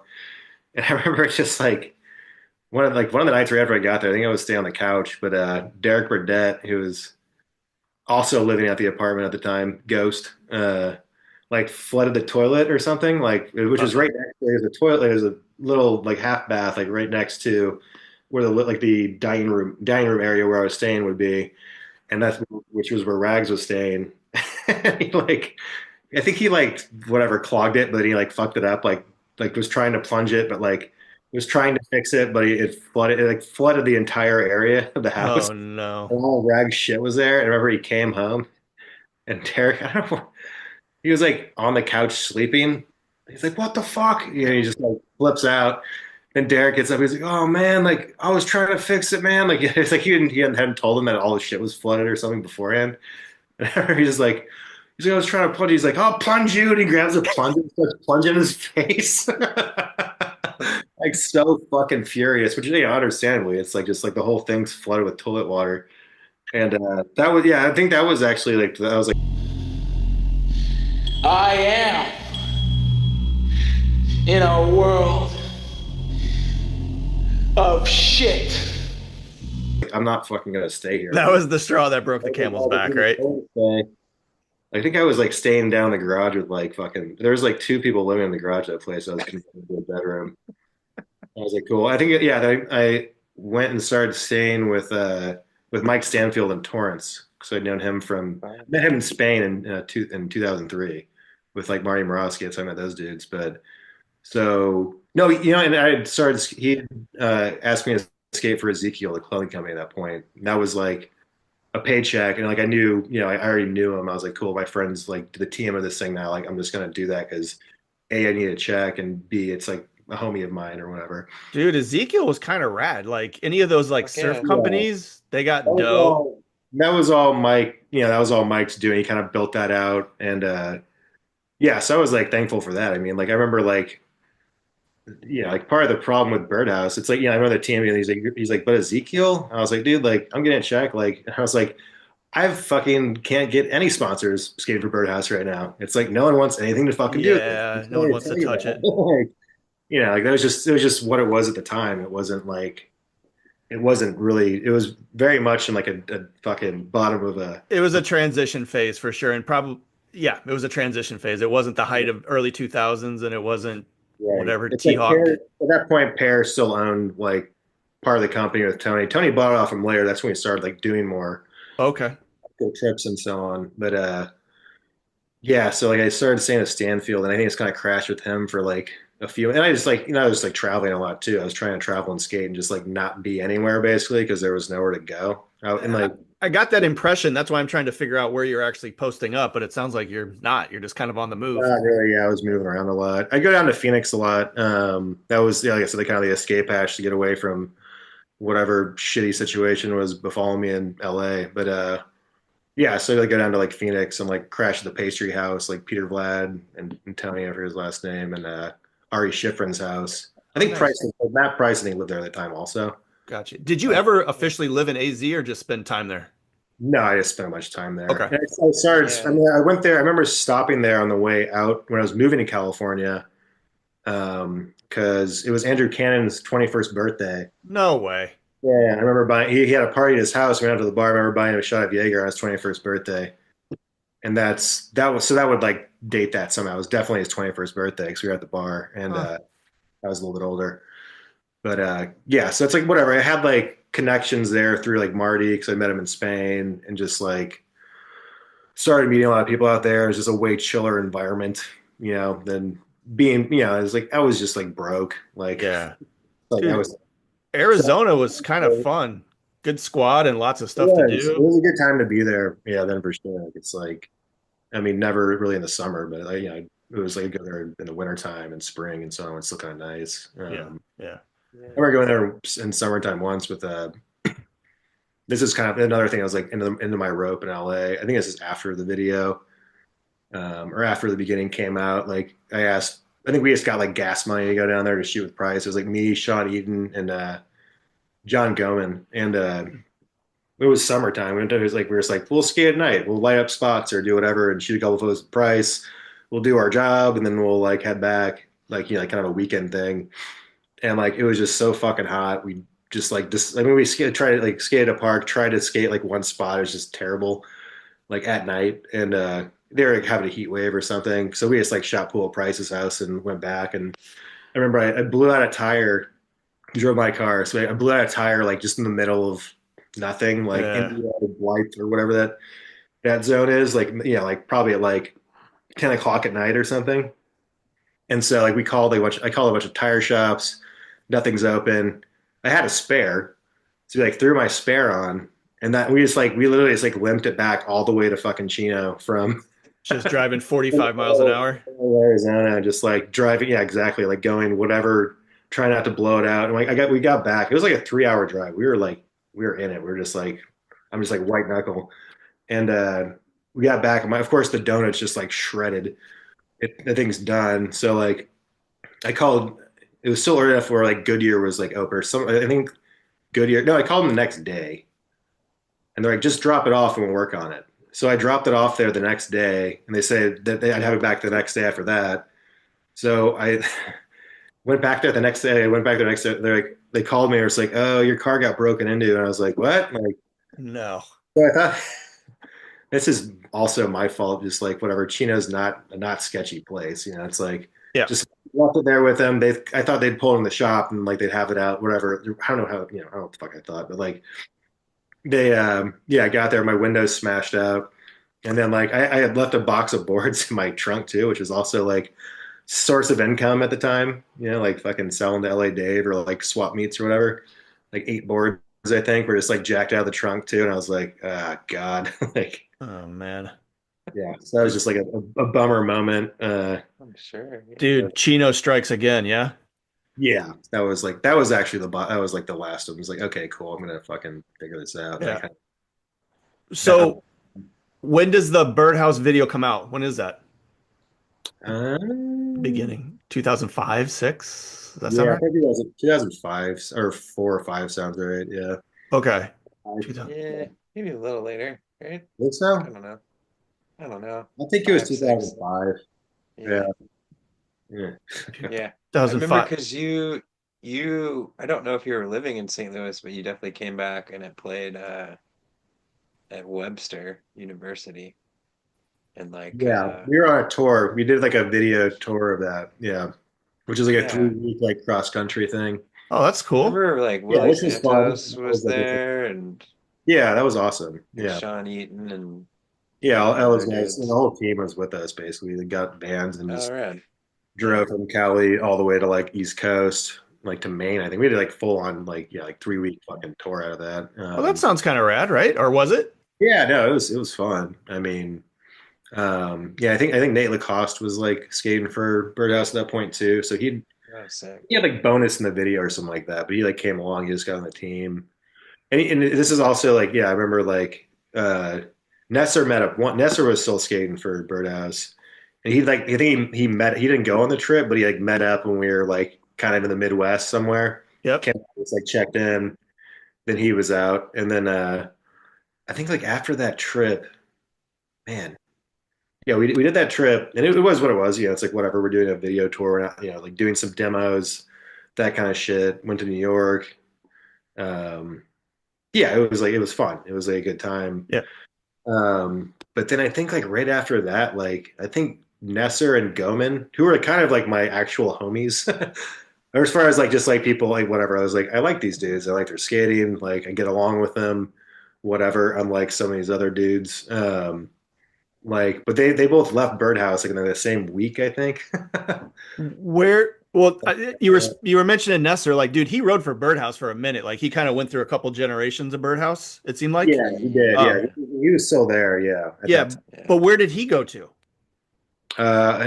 He was just took off, but he was like that was sort of the time when like the high five was like under gestation. Okay, so He kind of pulled me aside before any of this and was like, dude, just hold tight. Like we're doing this new thing. Like Todd or Bratrud worked at Blitz when I was skating for Birdhouse. Doing what? He was Graphics doing graphics or something. Yeah, I mean, yeah, for Birdhouse?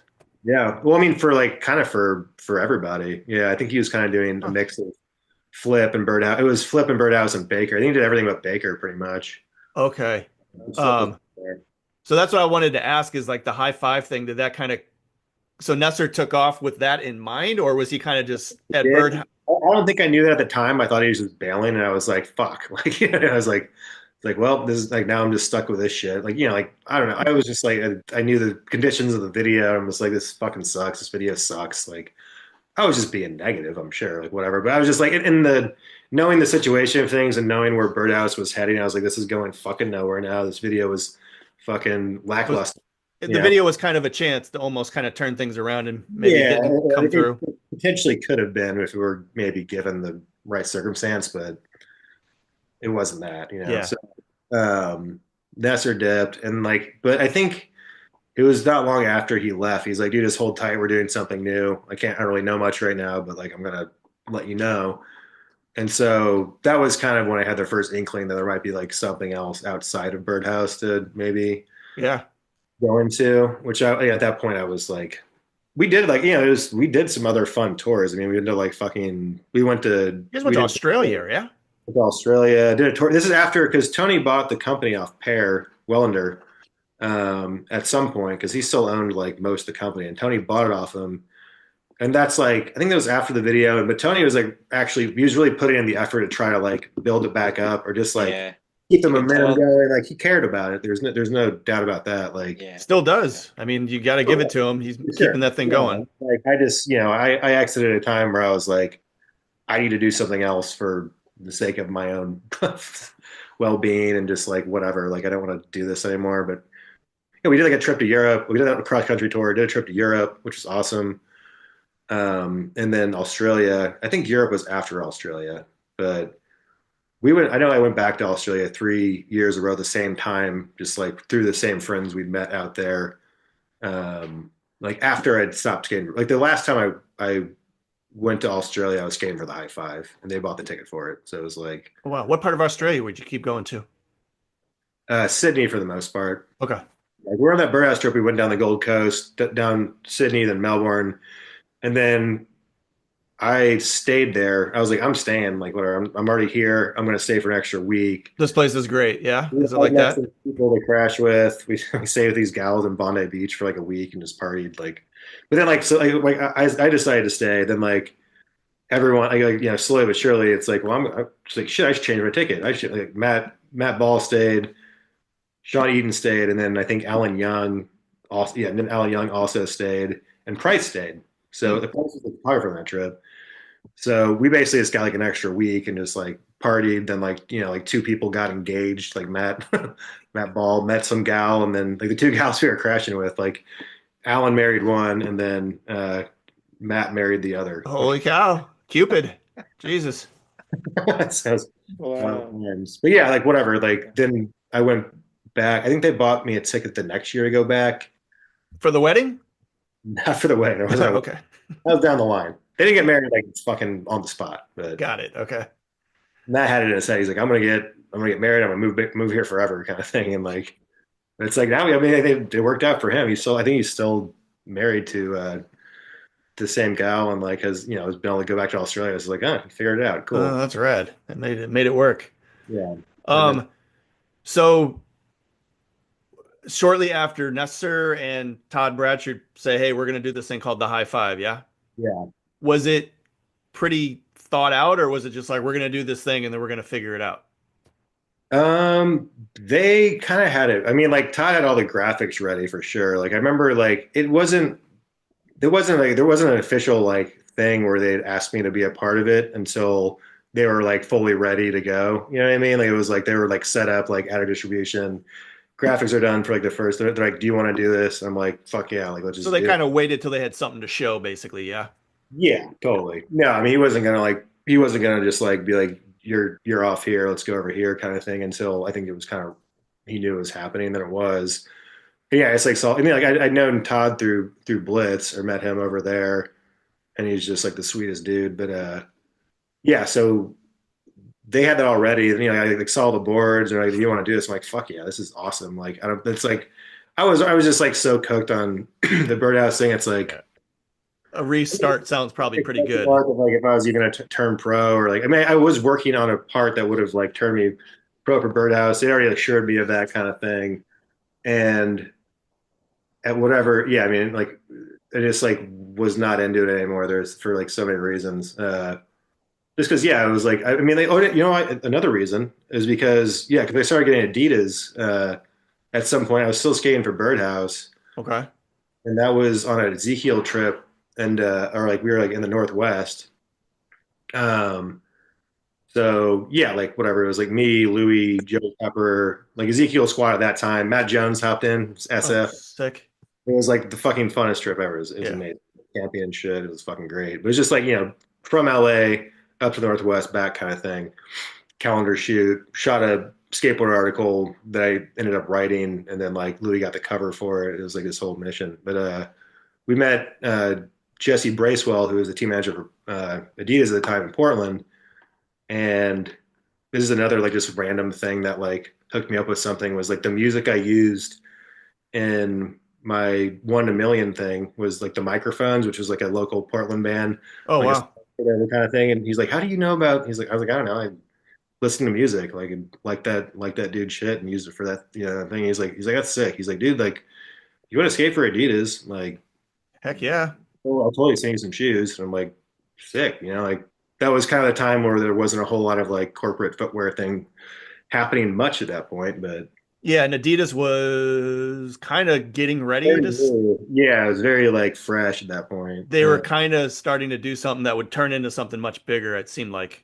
Totally. Yeah. Yeah, yeah. So like pretty small potatoes that when they were kind of like getting into it, but like it was like obviously a thing that was happening, and kind of was at a point where I think people saw that corporate footwear was kind of getting a hold, and there was like good deals out there. Where it was like like whatever. He's like we'll send you like X amount of shoes, like shitload of shoes, like incentive package, like like photo incentive, like just have the stripes, whatever, like trip, like we'll give you money for trips every once in a while. So it was like a good deal. It's a total good deal. Yeah, if you I got think I that was still going getting with, Vans. I think I was still getting Vans from you at that point, actually. Like I think you were still sending me Vans. I remember that. I Yeah, remember that. you looked me up for a long time, Todd. Like, Yeah, yeah. I remember, dude. Yeah, yeah.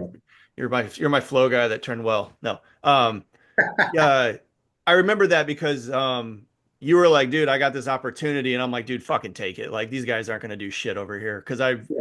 Well, like, that was like I remember like Matt skated for Decline at that point. He's like, what are you gonna wait for Vans fucking forever or something? Like, what are you yeah, dude, they were throwing, skate for Decline? And I was like, like I don't yeah, know, man. Like, give me a second here. Let me figure dude, this. the sheer fact that they were offering like travel budget and incentive, it's like, okay, take that, Yeah, dude. Don't even think about it. 100%. Yeah, and like like and just like a rad dude like Jesse was just like whatever. I was like, cool, this is gonna be a rad thing for me. I should do it.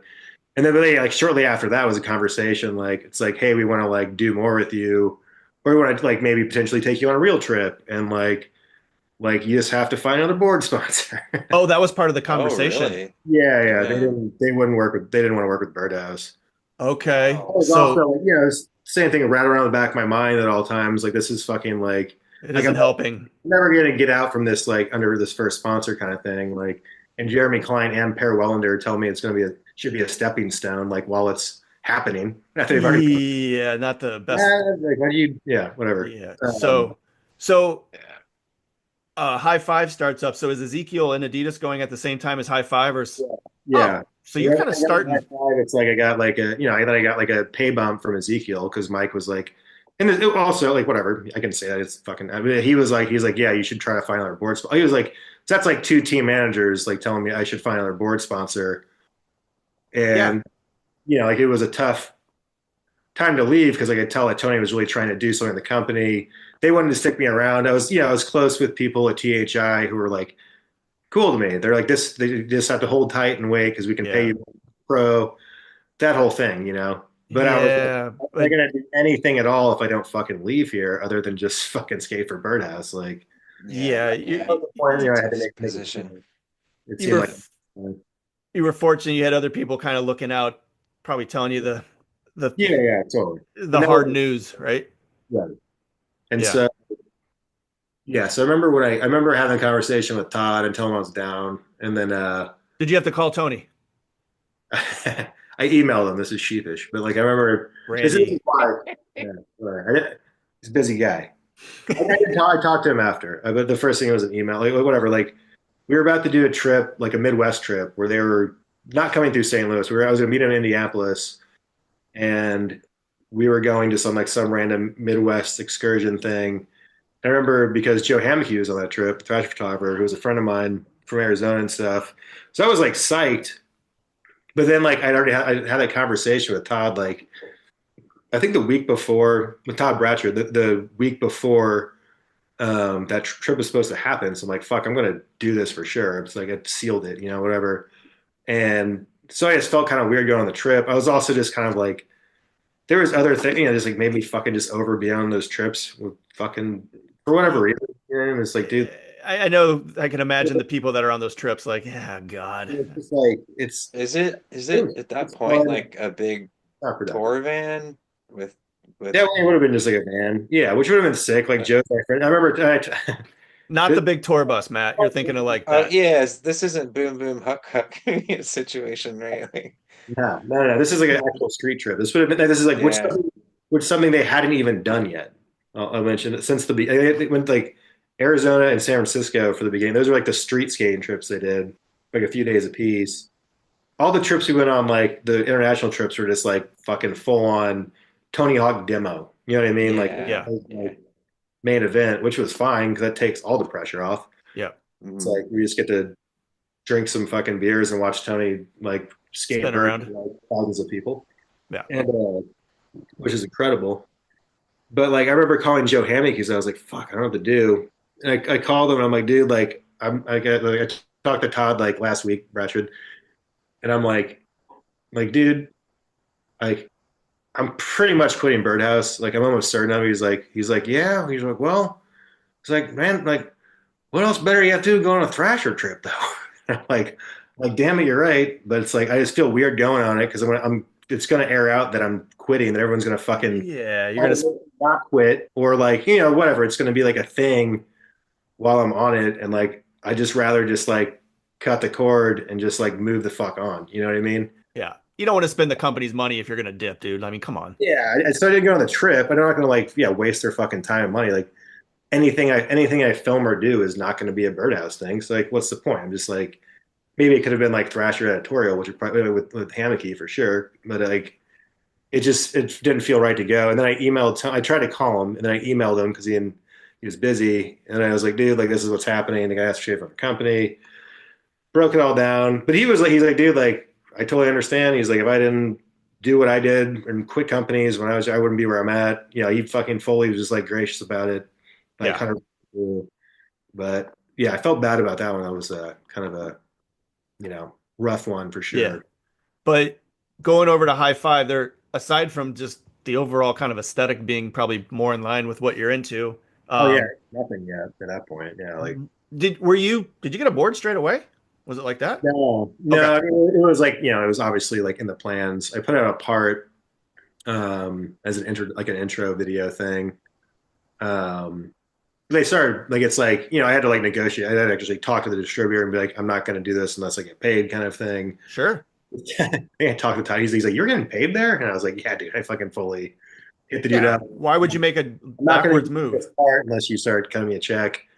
Fully at that point in time of realization of the industry of like, if you don't advocate for yourself, no one else is going to, unless it's like your buddy who's a team manager. It's like, Yep. I'm just like, whatever deal you want to work out, I just need to get like a consistent check so I can like live. I think I moved back to St. Louis at that point already. It's like, like we already like bought our house. Like, it's like, I was like trying to keep a normal financial situation and like try to be stable for like maybe the first time in my life since I started doing the fucking skate thing, basically. Yeah, set up a home base at the very least and can kind of go out from there. Yeah. Which worked. It's like they started cutting me a check, which was at that time good for a board sponsor for sure. And the plan would have been to have a board at some point after that video part, and then like do a couple, like whatever, get the brand going, which was always, which I'm like basically ground floor on. It's Yeah. me, Ness, or Todd at that point. Then like, some of Todd's homies who were kind of like trickling, like Bowser, Horsey, like dudes who are going to kind of just like, be there also. Then we're going to build the team out and kind of do the thing. And yeah, so we were like, so that's just how that worked out. Yeah. So I Yeah. just like basically there and then like, um, started going to Costa Mesa to stay with Todd in his warehouse at the That's time. right. He was living out there. I Yeah. remember that. So we're, it's like just kind of seeing the brand develop in real time, like watching him do stuff, like being involved, which felt really good because Birdhouse, there's like, I didn't have a whole lot of like any say in anything aesthetically or creatively. I mean, like, I don't think at all. I think the times that I tried, it was just sort of a lost cause. Like, Yeah. What was the distribution company called that they were doing? Do you remember? Resource. It was, Resource. yeah, Joey yeah, Pulsifer. Ploesser. Yeah, yeah, yeah. He Huh. was there. Then I think maybe Stacey Lauer was involved, or he had a But company. Bueno. Roger was there Oh, at the time. Roger. Yeah. So they were their other like board brand. Then they had like longboards or some shit. I was Paris like, Trucks, is that them? Or long uh, Orangutan? Ace Ace went through the. I don't know. No, Joey's part of Ace still. Yeah, right. Huh. But so yeah, that was the setup for like how they were starting the brand. I don't know if that Okay. was intended to last or how it worked out, but like, what am I missing? Man, lots of bits and pieces here. No, I remember you being out in Costa Mesa and staying because I think I hooked up with you because at that point we were living back in Orange County. Probably like trade show or some shit like Some that. I remember being in Costa Mesa. Yeah, it sounded like you were crashing at the warehouse, and Todd Yeah, would do his art during the day, and you'd wander off and do whatever, right? we just go skate and yeah. I mean, yeah, I was just kind of like crashing there as a means to go skate. Like it's just there was a place. I didn't have a place out there. I mean, I lived in St. Louis, but I was going out there for like, like long periods of time working Yeah, on stuff and yeah, like skating, filming, shooting photos and stuff. yeah. So, Uh, did you guys take any good trips with High Five? yeah, I mean, like, I went on a couple ones that were just like basically just me. There was one, I mean, they bought my ticket to Australia Oh, for the third time. So that was like basically the first year would have been with Birdhouse. Second year was just kind of like with Price. Price and I went out there 3 times in a row, basically, same time of year. Kind of did the same thing, shot photos around Bondi Bull Rama, the big contest. well, That time of year. And the third, so like I think Tony paid for my ticket the second time, and then yeah, like High Five or the distributor paid for my trip the third time, my ticket. oh, it's sick. And so that was just how I got out there. But yeah, I mean, it's all like a fucking rig. It's a hustle. You're like, I'm gonna go out there and do this and Yeah, shoot this out. I'll get this, I get skateboard mag out of tour with price, and I'll get an ad. And like that's whatever. You make everything worthwhile, which was great about the time period because there's so many magazines at the point that like yeah, you actually could rig stuff like that. Just like be like, this is what we're gonna do. This is what you're getting out of it. This is how much we need, and you could just like, for the most part, do it if it was a good enough pitch. And I remember they sent me, or one of the first things I did with High Five, they sent me on this like super random fucking Canadian tour, which was awesome. It was just like this thing that Ultimate Distribution, which is like their partner, uh, does every year, or Craig Williamson puts it together. He's a really cool. stunk. Yeah. So like he like puts together just like this random, just like cross, yeah, like to like the middle of Canada and back thing every year, I think, through them, and they just invite whoever to go, and it's just like I didn't know, it's like one of those trips I didn't know a single person going in. Like I just like I'm like they're like you want to do this? I'm like at that it's like I'd never turn down a trip at that point except for the only trip I ever turned down was that Birdhouse trip where I do have. Right. So I'm like fuck yeah, like get me to wherever I need to go. Like I like to travel. Let's do this. And I showed up to Vancouver and met up with Craig, or I went like straight to the hotel. I remember getting like fucking grilled at Customs for like an hour. Oh man. And then like like whatever, going to the hotel. Then I walk out of the hotel and it's Cody McIntyre. Oh, sick. I sig outside the hotel and I'm just like, "What's up, dude?" He's like, "Are you in the skate trip?" I'm like, "Yeah." He's like, "Yeah, me too." It's like he's going there. It was me, Cody McIntyre, Christian's Feet Tech. Oh wow. Who else is on this trip? There's like two like flow Canadian dudes. Skylar, I can't remember his last name. Fucking Ripper. I can't remember. He skated. He was like Flo for Baker at the time or something. Um, and then Craig and Dave, Ehrenreich, filmer. He was fucking yeah, super rad dude.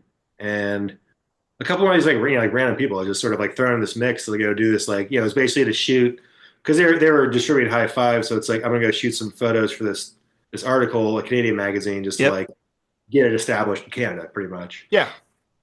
And so yeah, like did that, like did the whole trip. It was a fucking blast. Like got enough stuff. Like we got a photo, filmed a couple things, and then like yeah, they ended up like writing the article, which I was doing a lot of the time. I was like going on these trips and writing the article also because it's just like extra paycheck. Nice little side hustle, right? You're there. Yeah. No, it was like a good little rig for a while, just like going, like going on trips and everyone realized that like it's like who's gonna write the article? Then becoming the dude that it's like, well, you're gonna write the article, right? It's like, sure. Like Yeah. that's extra like whatever. And at that time I'm sure I got paid like $200 from a Canadian magazine, but it's like in like in the States at the time, all the mags like paid pretty well. It was like $500 for an article. Yep. I just like doing that for like a night, being like send it off and be like, what do you think? Having edited and being like done with it. Yep. So that's like a pretty good rig, like then having like a photo, getting photo incentives and stuff. Like there was definitely a time where I was still am and doing pretty well, at least for the first time ever after, like during skating for Birdhouse and also going into High Five where, I was like, oh, I'm actually like kind of making a living now. Yeah, for sure. As well as you got more input, things are kind of aesthetically better and again Right. fits you better, right? That was I remember that Birdhouse tour to Australia. This is another thing that like I remember that's just like fuck, like I can't take it anymore. Like they they like put on like we were at some signing and they pulled out posters for us. So they had like they went through like some like third party fucking graphic design company who made these fucking horrific posters that were like neon blue. And like they roll them out and it's like like whatever our ad was for that month or just whatever. It was like whatever photo they had of us to like sign a poster at this signing thing. And I look at mine and it's like it's like this like caricature face of myself at the I remember the photo. It was the building across from the Wainwright building, like the whatever the fucking candy. The rail up against the wall? Yeah, the one against the wall across the street. I'd shot a photo of Sam like just back 50 gap, and it's like they pulled this fucking poster out and like the company had put like my face it's like gigantically on the landing. So it's like you can't even tell what's happening. It's just like I'm like grinding into my face. You can't see that there's a gap out or anything. It's like Sam shot like somehow like that photo's hard to like where that spot's hard to shoot and he shot it like perfectly. Yeah. And then it's like covered with like my caricatured face that some like dude at a design company animated. So clearly all the posters are just like fuck. And I was like, man, like they're all running in the magazines. They look fucking terrible. This is not our comeback. Like obviously, it's like little things are just like somebody's not approving things, right? like no one's looking at this and being fucking psyched right now. Yeah. Like, Jesus. like Christ, Tony man. knew that too. He saw me. He's just like fuck, because like his people had hired these people to hopefully do a good job, but they just fucked up. Yeah. That static between like skateboarders and like whatever people try to do a good job at fucking layout is. Yeah, but at the same time, there's supposed to be a checks and balances. Hey, we're gonna do this. What do you guys think? And they come back and say no. So that's kind of fast track, and they're just like run it, and it's like, dude, like you can't see the fucking spot. It's Yeah. like, yeah. Fuck.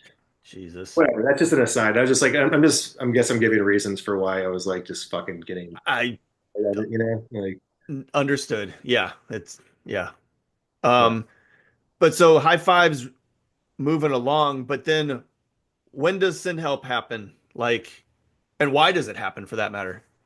oh, okay, yeah, that's fuck, man, brutal. So High Five's going, and it's kind of getting some momentum. But what happened was we got an opportunity to move to NHS. That's right. Todd was working for at the time quite a bit with Creature and several brands over there. So it's like they basically reached out to Todd and they're like, hey, like if you want to pull over here and do this here, like let's fucking just do it. I think the initial deal was like they wanted him to be the art director for all of NHS, and then High Five was going to be his brand, Yeah. the umbrella basically. So they're like, you could have your own brand but you just have to like sort of like be in the mix of the other stuff too and help us out with just like here's and there. He was already doing a lot of that basically. Yeah, Like, he still does. I mean, every other season he's doing graphics. zero bad blood with NHS. Like that was Yeah. like that was just like a fucking godsend like dream right there. It was like we basically like yeah we did. So after that happened, we had a kind of ugly fucking pullout from Resource. Oh, that wasn't a It smooth wasn't thing. amicable at all. No, it was like, Okay. I'm going to do this because it's better for the company. Like it was just it's a fucking no brainer. It's NHS. Like Yeah. it was a great deal. Like we went we did a trip to Santa Cruz and met everyone there. Met up with like Creature Lee. Oh, no way. Lee Yeah, Sharon? No way. yeah. He was fucking awesome. Like, he just, basically it's like he showed us just like the fucking spreadsheet. He's like, this is what we got your budget at. Like, this is for this. This is the next like 3 years. This is like the offer they're gonna. It's like we're giving you 3 years to make this brand work, basically. Mm. So that's like that's like everything just like laid out, like all of our travel, our paychecks, like Yep. everything that's gonna be our marketing budget, just like fucking laid out for 3 years, like make or break. It's like 3 years, like. Yeah. In exchange for Todd taking on this job as well. Yeah, for sure. I mean, Yeah. which was like already assumed. It's like, yeah, we want you to do this. It was a very like amicable, like this is like we're just kind of moving to where it could be anyway. Yeah. So like that happened, and like I had an awesome trip to Santa Cruz. Whatever, like we're just like fucking stoked because we had this like because now we can actually like really do this thing. It's like we have a budget to go like film this video and like go on these trips we want to do and like put on dudes that we want to put on. There's like a lot of like people that were hitting us up that were like either friends or like we really wanted to be a part of the company that we actually had the budget to like do. Like Yeah. some like absorbing some NHS dudes they want to work with. Some was just like homies where it's like, like Ben Ramers was going to maybe quit Enjoy because he was tired of it. He was super good homies with Horsey. Like he was up there in Santa Cruz when we were there. We're like, we just like this is happening. And like if that was kind of like also in the works. There's a few other people. I'm not gonna like fucking call a bunch of names or whatever. But it's just just like a sick thing that was happening. It's like we're like we're kind of like doing all this stuff at once and making it happen. It's working basically. Yeah. We also like I literally like got home and I had a fucking paycheck in the mail already from HS. Like Oh, so you guys were under it? I we mean, were under. Yeah. We were like in the development stages. I mean, I think I got like 5 months of paychecks from him before it actually like the oh, trade. wow. Yeah. I didn't realize that things were kind of moving along. I thought it was just like a conversation. No, it was happening for sure. I mean, it was like, I mean, I don't think it could have. Maybe on their end, it was kind of like, let's figure out if this is going to work or not. But it's like at that point, like we started getting paid, so like that was Yeah. for me. I was like, well, they're mean business. Like, let's fucking do this, obviously. Which I was getting paid at the other place too, but it's like it was comparable, and like this would have been like what like a base or whatever. Then like you're going to have a pro board, so like you're going to make royalties off your pro board. This is how it's Yeah. going to do. It was all very cozy, like when I was like, sweet, let's fucking do this. Well, dude, NHS is very well established and they can plug it. I could see how you guys would plug in right there. And that's Yeah. how it felt too, and they were very cool about it. Like everything was good. It seemed like it was going good. Then they got like essentially there was a clothing like a sportswear company makes like fucking t-ball uniforms and stuff called the High Five. I don't know if I think it still exists, but it was like bigger back in the day. It still exists, but like it's called High Five. It's not called the High Five. Was it based here in the States or was it somewhere else? I think it's here in the States. Okay. Yeah. So like basically they got like red flagged by their company or something. And the main I think this is also maybe part of like it being ugly with Resource. Like I think they might have like fucking like Tipped him off. hit them off maybe. Like it was fucking weird. Yeah. Like I'm not saying that they did. I don't know that. But like I was just trying to figure out like I was like, why would they fucking care before we even done anything?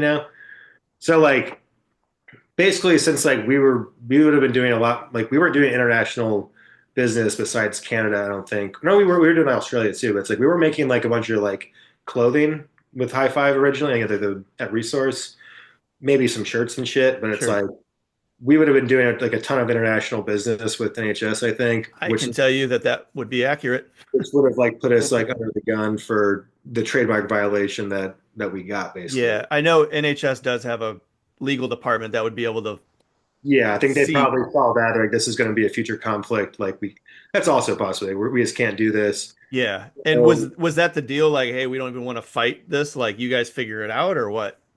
Or that was it was sort of like a yeah like we're not we I don't know if we can do this anymore because like we don't want to have to like sink all this money. And it was like a I mean it was like a $500,000 investment over like 3 years for this brand. yeah, You know, yeah, there's, like, we can't fucking just hopefully not. We can't really work under the radar here. We're making so much shit. You know, like yeah. this is going to happen. Like Yep. so, so yeah, that's when we kind of realized that it wasn't going to work out over there. But And they weren't keen to just like, hey, we'll do this under send help and keep moving. That wasn't. I mean, just because I mean, we already, I think it's because the brand was already so established. Yeah, yeah, It was hard just to like just rock with it. It was like we already had like a ton of stuff out. It was kind, it had like a lot of buzz, like as far as like small brands at the time that were kind of like launching off and stuff. So I think like I think there was some potential there, like, but it was like we had to like kind of rebuild it first. You know, it's like, well, we can't do that anymore. Like, yeah. um, but I know that. Let me try to think here.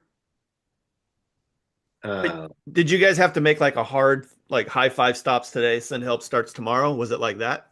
we were just trying to figure it out at Just the trying to time. figure it out. Okay. We couldn't use the name High Five anymore. We had to like kind of adjust, and that was like a kind of a that was mostly Todd's decision. But it was like we kind of talked it over. He's like he already had kind of like a lot of stuff that was branded under Send Help. He had like Dunks out or Send Help. He had like like a comic zine they did. It was called Send Help back. There's like stuff that he had done that had that branding already. So it's like I mean, because like the amount of work he put into the High Five going in was like probably it's like him like doing like on his own time like doing all these graphics and doing all the design for it and illustrating all this stuff like for at least a couple of years. Just Yeah. like knowing that he wanted to do that brand and like doing it like basically is just like an art project, with all this shit done to having to like go back from scratch and like probably doing some of the best work he's done in his life just for the sake that it's his own brand for the first time. Yeah.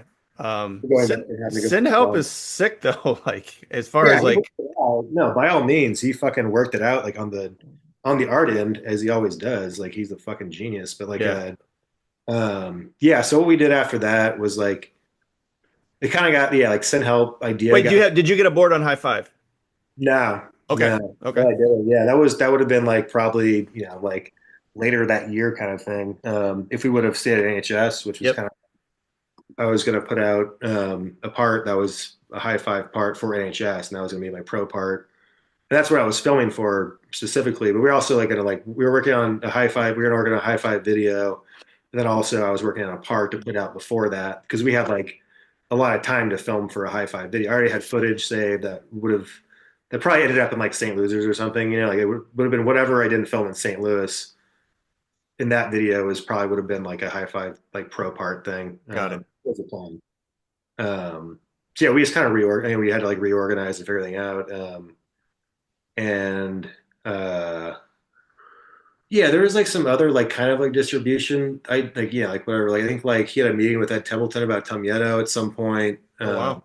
There's other people that kind of reached out to us. We were trying to figure out if it worked, but it was like, the brand that had the momentum was the High Five. So it's just hard to like fucking just like It's hard to kill it, then just start over on something new. right, which I know brands have done before, but it's like if you It's think hard to come back from it. yeah, you think I may have worked out in that sense. It's like always like a giant reorg like that is, Yeah. on the But time. it were things being run out of Minneapolis at one point? Like I feel like Nesser was running it out of Familia.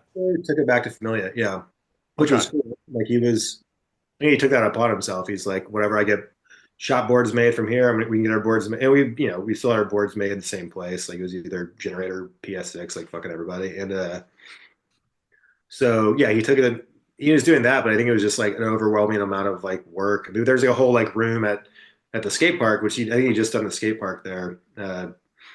Or yeah, like their indoor park. And there was a whole room dedicated to just like send help. All the boards were there, all the stock. Oh wow. Todd was still working out of Costa Mesa, but he moved back to Grand Forks at some point, like in that interim. So he was Do closer to it. So do he's Todd and Steve have money invested in these no, it was ventures? all distribution deals. They didn't. I mean, like, Okay. well, I mean, at the point that it became sent help was I think when Todd started sinking some personal money into it, it was like Okay. probably not a great idea. Like, yeah, it was a weird time because I remember like he was like, he was so he I wanted to stay there because we already done, it's like this is like my friends. I'm finally doing something I want to do. Yeah. Basically, like the people I want to work with. This is where my heart's at. I fucking had like a fucking weird gap of time where I'm not having any control over anything. And so yeah, I mean, I was just like, I'm staying done. Okay, like, I don't really have any. I mean, I can get like hit up by anybody, Yeah. but Just ride it out, right? everyone knew that I was like sticking with it basically. So I didn't really get any like, I guess like like the time to like maybe move on if anything was going to happen after Sin Help would have been like after St. Losers or something. And I was Yeah. still Yeah. not willing to do it. But also like High Five and Send Help, dude, they were kind of very early on in the small regional board brand game, you know? Like Yeah, for sure. Right. if they would have if that Hitting the window. I mean, that was, yeah, it's funny. I remember Todd saying like why he did it in the first place because he already had the ideas for like the brand and stuff. Had the had graphic ideas, knew how he wanted to look, and like I think Jeff Rowley, he was like, he skated with Jeff a bunch and they were friends, and then he did work for Flip, and he's just like, if there's any time you're gonna do it, now's the time. Like this is when it's happening. He just like because he just knew at that time that's when it was possible with like social media happening, all this weird true. shit, whatever. It was just like this is the time to do your own brand if you want to do it, so you should do it. And then he kind of took off from there. But Yeah. Um, but at some point, you guys, as Send Help is ramping up, some people are kind of leaving from High Five days, and there's new people getting on, type of thing, right? Is that accurate? yeah, yeah, there was like Marty got on, which was awesome. Like, which is like Mart. Oh, that's right. Marty was Oscar, on. yeah, Yeah, yeah. Yeah. obviously was an old friend of mine. And he, I think Blueprint was going under. He was trying to figure it out. Had other options for sure. And but he was just stoked on what we were doing, and like we were close friends. He's like, dude, I don't even fucking care. And he was like, he's at the point where he's just like so zapped by the Yeah. industry. Well, where he's like, dude, I don't fucking care. I just want to do what you guys are doing. Like, I don't fucking care. And I was like, cool. Like, dude, like, I'm just telling you, like, this is how it is now. Like, we're doing this Yep. from like the garage to whatever from here now. Like, it was like Todd's like sending like just like personal checks to like, I'm like, dude, stop, don't send me any more money, dude. Like, I know it's coming out of your pocket. Like, just Yeah. let's not do this until we like figure this shit out. But what was going on also with it being out of Familia was like Nesser was gonna potentially buy this wood shop in Wisconsin that was like I think had made some boards. It was mostly just a wood shop, but it was like they were doing like small amounts of stuff. And so he was going to buy the wood shop essentially. I mean, like, I don't want to air out what his plans were, but it was like kind of like where we were angling was we were like, going to potentially procure this wood shop and then make boards for all of our homies, but then have like Sid help be the wood shop brand basically. Oh, wow. That It would would make have been sense. like, it would be like an enterprising sort of thing. Like we can still do this, but we're doing like a whole other thing. And you also make a little extra money because you're doing the wood yourself, type of Yeah. deal. Yeah. So, you own the fucking source production. Yep.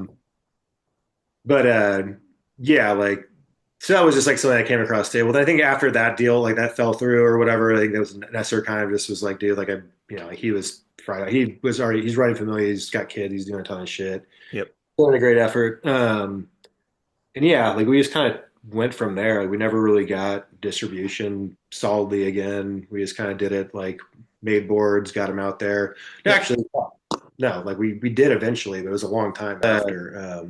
It was like like several years, I think, even after like afterwards, kind of like we're just doing this as a fucking art project hobby, more or less. We'll make boards when we want to, but like while still kind of like working on it, like Todd, got connected with the person who was in Vista, California, ran his distribution, and so like he is kind of plugged in there, Yep. and which was great because it's like then we started seeing boards and skate shops again, and it's like, oh, our shit's like getting out there, that's Yeah. cool. Whatever. But it also it's like it coincided with this sort of deal that he rigged with Nike because he's always done a bunch of work for Nike. He basically rigged this deal like which was like concurrent with us getting distribution again, and then so this would have been 2019. Okay. Yeah, when we were kind of working on this stuff, where it's like, oh shit, like we might be onto something here. We might actually be able to keep this company afloat for a while, or whatever, like whatever we were thinking.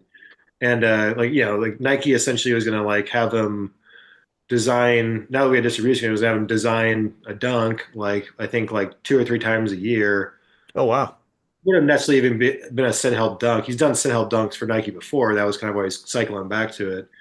But it would have been like design a shoe for them, and they would have essentially like sent help on a trip with each of these shoes to film footage in the shoes to make an edit for, Oh and wow. like, essentially sent us a shitload of these shoes that are like extremely valuable before they hit the market. So it was like kind of like a deal, and like, that was kind of like they're paying for our travel, and then also just sending us like like $2,000 like $2,000 boxes in the mail, basically like bricks.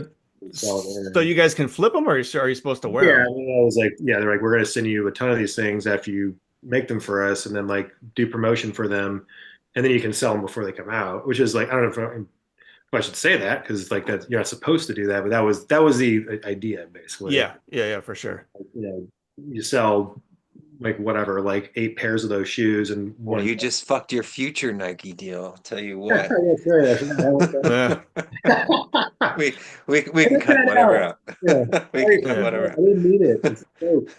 yeah. Man, you tell jokes. Jesus. But did that happen then? Did he wind up doing that with Nike or no? Like this is the second like just like fucking like fuck this. Why are we like let's never do this anymore. It was No. like Trust me, so basically we what can definitely happened. cut whatever out. It like like we're like kind of like holy shit, like this is rad. Like this looks like like this could actually work again, like for real. Like we could start like really doing shit. Like we can go on trips again, and we can like not have to pay for them, and like whatever. Like we can do this thing and sort of like pick up where we left off. And so what happened? Like I'm not going to say the dude's name because whatever, that's not nice. But like the guy who ran the distribution at the time, like Nike when they are making any sort of deal, they obviously thoroughly vet like whatever who they're working with, what they're doing. Like they do a process before they do any of this Sure. stuff. And so like since we're making branded product with them, which we've done before through the High Five, we made like Nike collabs and shit. Like since we were essentially and we were like getting our product made through a distributor that's being sold aside their product with the same thing on it, like they're checking all that shit out, like who they're working with. And which we barely knew this dude's their distribution. Like Todd met him, like got recommended through friends, said he was doing good business, etc. Maybe I don't think he ever met him even. Like, I think it was just sort of like a let's like talk on the phone, figure this Yeah. shit out. And so like Nike, like I guess like found his Facebook page, and like this is pre 2020, like whatever. Like I think I'm not sure if um if like the thing in Minneapolis had happened yet with Oh, I see where you're going George here. Floyd or yeah, whatever. like it's but he had like the guy just basically had all this like sort of like right wing nut job shit on his page. Oh God. Yeah, It's yeah, Okay. like yeah. Blue Lives Matter, like fucking this and that, conspiracy, all this fucking shit, which we never saw. We didn't fucking. I don't think Yeah, we yeah. never followed it on Facebook. Like it was Just like like levels of that business. I'm sure you're not friends with the person, yeah, So we're yeah, not like close yeah, to. We're not like we're not having yeah. business meetings yet. We're just kind of getting this thing back, like in any sort of semblance of a company. Mhm. And so like Nike saw that, and they're just like, we can't work with this dude. Or it's Oh like man. they're like, Yeah. well, fuck, like we can't work with this dude either, obviously. Yeah. Yeah. But, Yeah. like, but at that point, Todd had or co-owned the trademark with him. That's they went to business together. Oh shit. Yeah, And that we're just like, sucks. so we had to entirely spike the brand once again because like Uh, we're not gonna buy the fucking trademark off this dude who screwed up our fucking Wait. So Sin Help Sin gets helps gets done. Yeah. folded at that yeah. point? Yeah, that's the point that we just like we had to just like not do. He just had to not do send help anymore because it was because it was like the other guy owned half the trademark, Ooh. and Okay.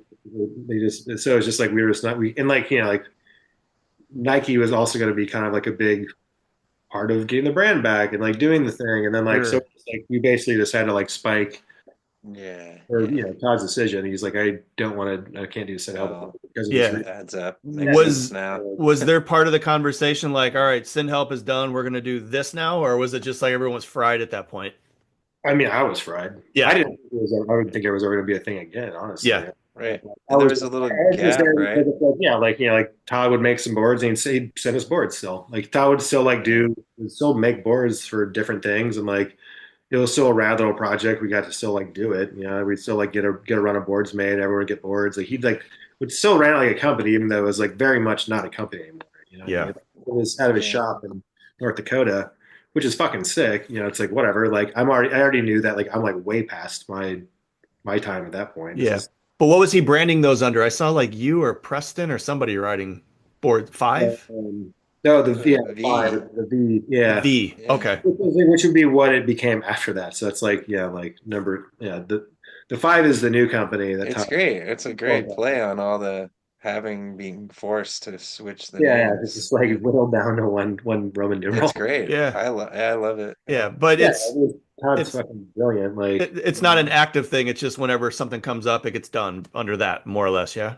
Exactly. Yeah. So there's he did a board for I don't know if you guys know DJ Doug Pound, who does Tim and Eric. He edits Really? Yeah. Office Yeah. Hours. I didn't. Oh, well, yeah. Yeah. So Yeah. he's just this is supposed to happen under the high five. That's how long ago this was. He's we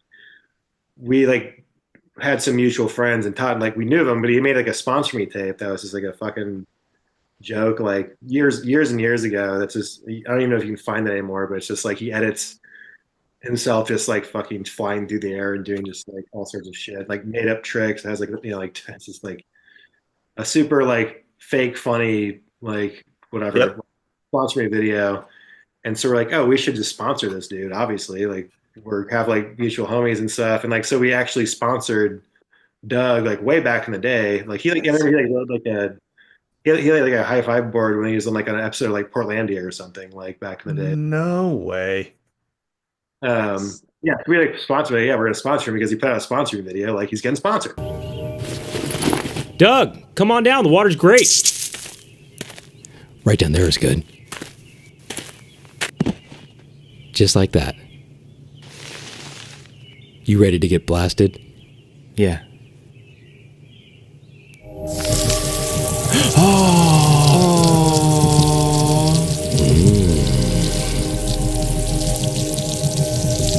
Not bad. Hey, Brent. Let me get in there. Hysterical. But so this is yeah, we made a board for him just for his touring and stuff. Made a run of boards for that. I've been supposed to have another board come out for 2 years now or something. I still haven't followed through on it, but I guess I should do that. I'm just I don't know why, but Yeah. trying to find time or me. You can have the zombie dolphin coming out of the river this time. It's actually a rad graphic idea. It's the only reason. That is a great graphic. Yeah. Well, it's not gonna be a zombie doll. That's a great idea for if we keep the V going for forever as a zombie version. Yeah, I don't know. I'm not gonna say what the graphics are. I guess I'll wait. Yeah, don't spoil it. Don't spoil the fucking graphic, but I don't know if anyone will get it except for film dorks or something. But I think it's funny. Yeah. But yeah, that's kind of where that's where that was coming into 2020. I remember Yeah. all the protests were happening. That happened just all of a sudden one day. I remember walking out walking out of my just the back of my house right here and just looking out there's helicopters flying through the air and I got a text from Todd about all this stuff. I was what the fuck is going on this World's coming to an end. Yeah. everything's coming to an end, and it's COVID had already started. This whole thing is all this just shitty stuff all at once. That's kind of when that when Sit Out was no longer was 2020. Wow. Yeah. Huh. But That's crazy, man. Something else that you sent over that I want to mention. So yourself and Todd Bratrud were nice enough to bequeath us the name of Rusty Bearing because Todd had a logo already drawn up. Yeah. Because you guys were. So I mean, yeah, it's I had an idea for a what it would more or less be in some words a skate bar basically, called the Rusty Bearing, just because that it makes sense Yep. Slow down. But the thing that was amazing is that, dude, I thought you guys literally had a drunken idea. I didn't realize it was a thought out borderline business. It was my drunken idea that 3-year plan here. Yeah. the that I sent to Todd. I asked Todd, I was like, hey, can you like make, because like he's just so like he can turn around a graphic like that like in fucking like just a ridiculous amount of time, like 5 minutes or something. It's like I feel comfortable asking, like, dude, can you just like, I have this idea for this thing. Can you just like throw it into Illustrator and see what it looks like, kind of thing? And he did it. And of course, like just like sent it back like a couple days later or something. I was like, oh, fucking rad, like it's perfect. Like just asked him to make like a random logo because I was just thinking about this like idea of doing a skate bar called that. Yep. But, yeah, I guess the idea would be or would have been or maybe I don't know. Could be. This could be. Yeah, Yeah. this is like COVID cabin fever shit. Like I'm not working. I was working. I was working at bars at the time.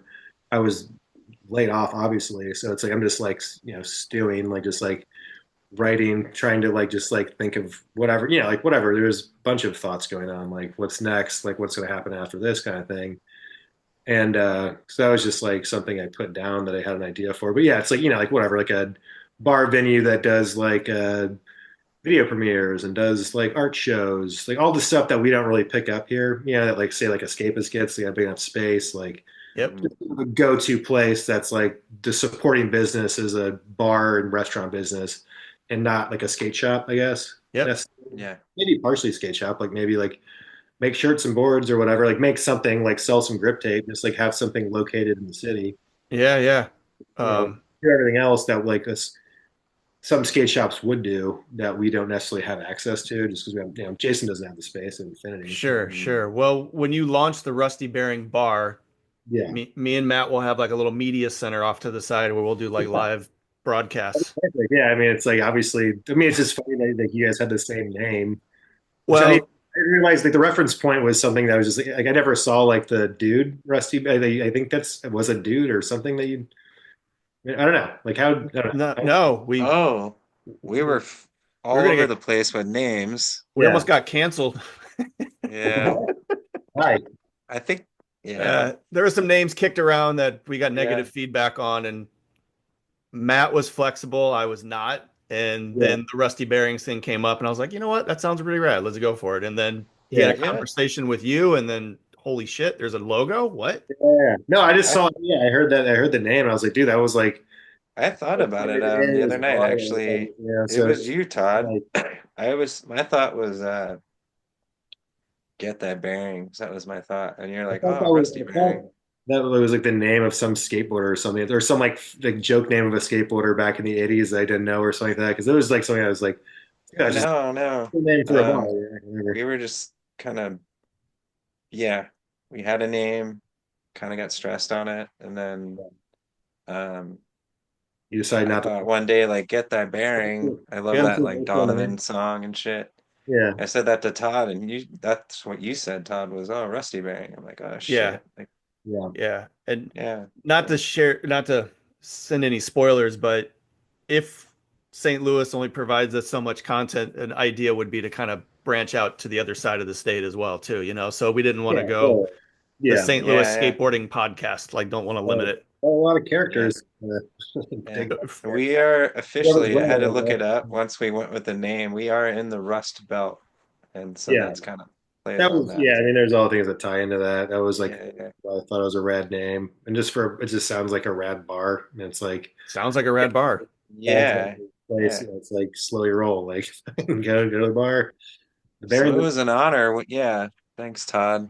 Thanks, Randy. For sure, dude. I don't see this becoming a bar anytime soon. So, like, by all means, you guys should have this sick fucking logo that Todd made. Like, dude, it's a great logo. I mean, that's phase 2, Randy. Is the bar. Yeah, I mean, whatever. Maybe it's meant to be. Maybe it's like the collective unconscious is telling us that we need to move in a direction. Yeah.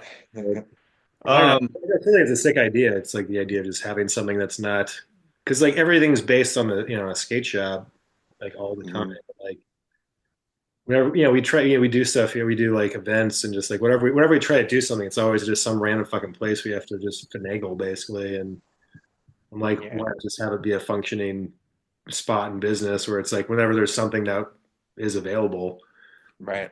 It's like that's just plug and play. Then have like a bar business that sort of is open to support the actual business of it. Yeah, for sure. But So do you work at Four Hands currently? Four Hands I Brewery? do, yeah. Yeah, actually, that was a COVID thing. When COVID happened, I was bartending and doing events, and we did that beer thing with them to send help. Yeah, how did that Doing some come marketing. about? I mean, obviously you're working there, but like, I work, yeah, but I left so for how does it become a, oh, we're gonna make a beer, a send help beer? that was just like a that was because I started with Four Hands because it was a sponsorship. I think was like the main thing. It was like I knew Nick Cantor who worked over there before, like just the mutual friends, and then whatever. We just like see him at bars. I was still like basically professionally skateboarding at that point when we Mhm. started any sort of relationship. It was like, oh, you should do something with the brewery. Like it was like constant, like you should do something with the brewery. And I was like, yeah, like what do you want to do? Like that's rad. Oh, Like so you hadn't started working there yet when no, that, I didn't work. I oh, didn't like actually oh, work okay. for them for. I mean, until I moved back to Okay, LA cool. like the second time. Yeah, like Nice. Okay. I just started working for them like officially, like just actually at the business itself in like 2016, I think. Mhm. But we already started doing the beer. That was kind of like a supposed to be a yearly like release thing, which kind of just like like it it worked and didn't work for different reasons. Mhm. Or Kevin Limpions actually wanted to bring it back recently. I was like, well, I guess you didn't get the news. It hasn't been a brand for a while, so. Oh, but what about that? What about that V beer? Come on. Yeah, right. I mean, I think I'd hope there's some other options that would be, like less of a branding thing and more of like a benefit to the skate scene sort of thing. And I'm hoping that they might pick up. I don't know. If not, it's like, it doesn't matter. It's just sort of like, we're not doing Send Help again because it's not, Yeah. so they could totally just do the same beer and call it that. I wouldn't mind that at all, but it's like, if they want to do any sort of collaborative work like that again, it'd be something different. But I mean, I think we could just do something under five. But I think that Send Help was like such a workable name for everything too. It is, and that damn Nazi fucking took it from us. Yep.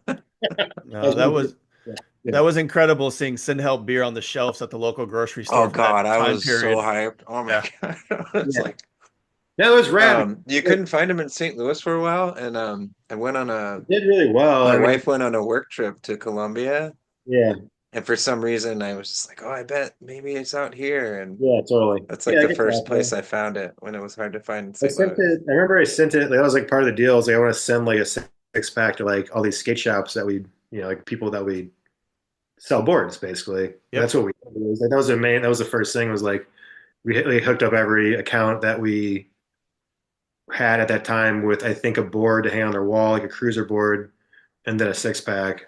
And that was just something that was just sort of like free promo for the shops. And which was sick. I mean that worked. Like I think Herbert was just in New Orleans and he like sent me a photo of a six pack that's still like at Humidity Skate Shop. And I was like, oh yeah, I forgot I sent him a No six way. Rad. But yeah, it was just kind of a cool collaborative thing, like at that time. And that was before I started actually working for them. I was just like working with them basically at that point. But Yeah. yeah, Red Brew. But at some point, like, are you guys or you were kind of like doing little video premieres at the brewery, I thought, right? Like, was that Yeah, kind of a we did video nights. Yeah, we premiere videos there. Yeah, okay? Okay. that's So like it's like I basically it was like I was involved with them at a pretty early stage in their existence. I think so. It's like it's like there was a bunch of like homies that needed jobs. So it's like sure. yeah, my buddy Preston's moving in town. Like, and there's like, oh yeah, for sure. Like, get him on the bar. Like, whatever. Like, like Devin Porter. We got him a job like working in the back, being the gatekeeper. Alex Kehoe, like worked in the back, became a cellarman, worked in the brewery. So there's like there was a point in time where it was like essentially like being run by skateboarders that were just Yeah. like mine, and then by proxy like Nick Canners who were just like finding cool people to staff the place with because it was still pretty small. And then yeah, I mean like kind of like worked from there with the Send Help thing, but Huh. that lasted I think like 3 years, and that was kind of like the last run they did of it. There was like timing issues of trying to get boards made, obviously, because we were in between wood shops and stuff. So it was like, it was hard to like actually collaborate because the timing was so off a lot of the time and things were moving fast over there. So it's like, let's maybe revisit this later when it actually like is working. Yeah. But like, so like at some point, yeah, before like COVID, Send Help wasn't a beer anymore.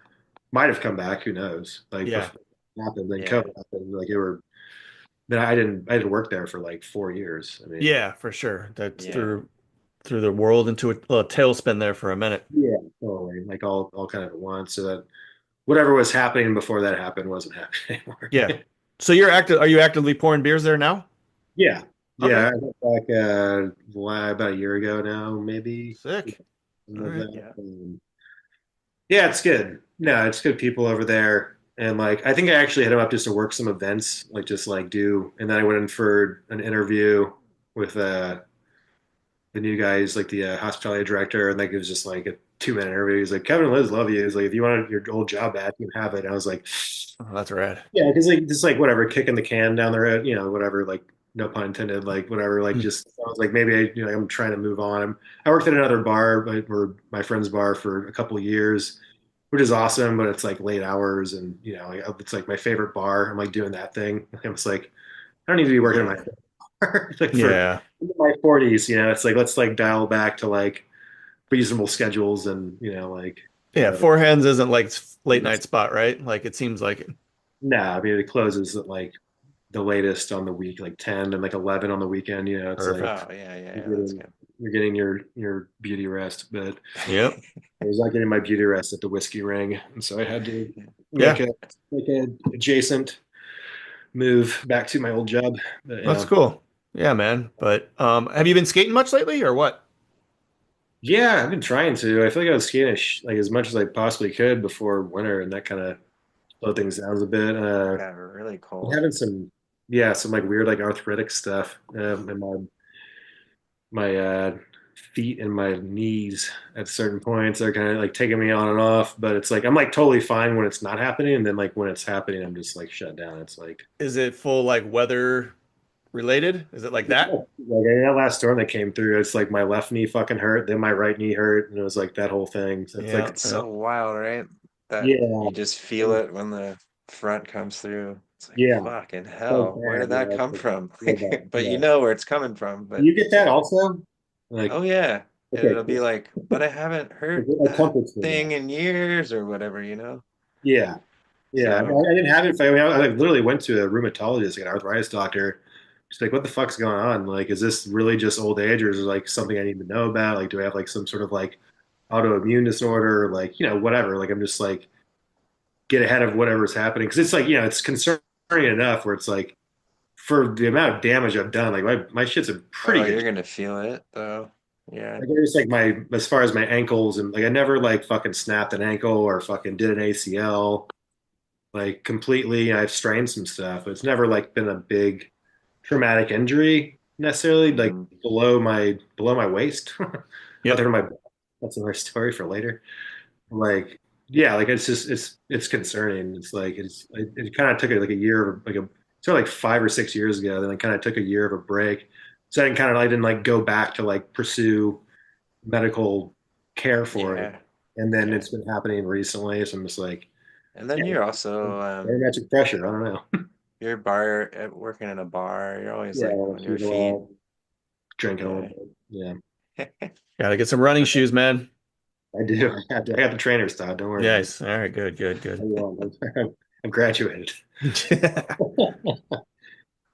Yeah. Nice, man. Well, dude, I think we covered a bunch of ground. Matt, you got anything else on your radar? Yeah, man, let's curveball this shit with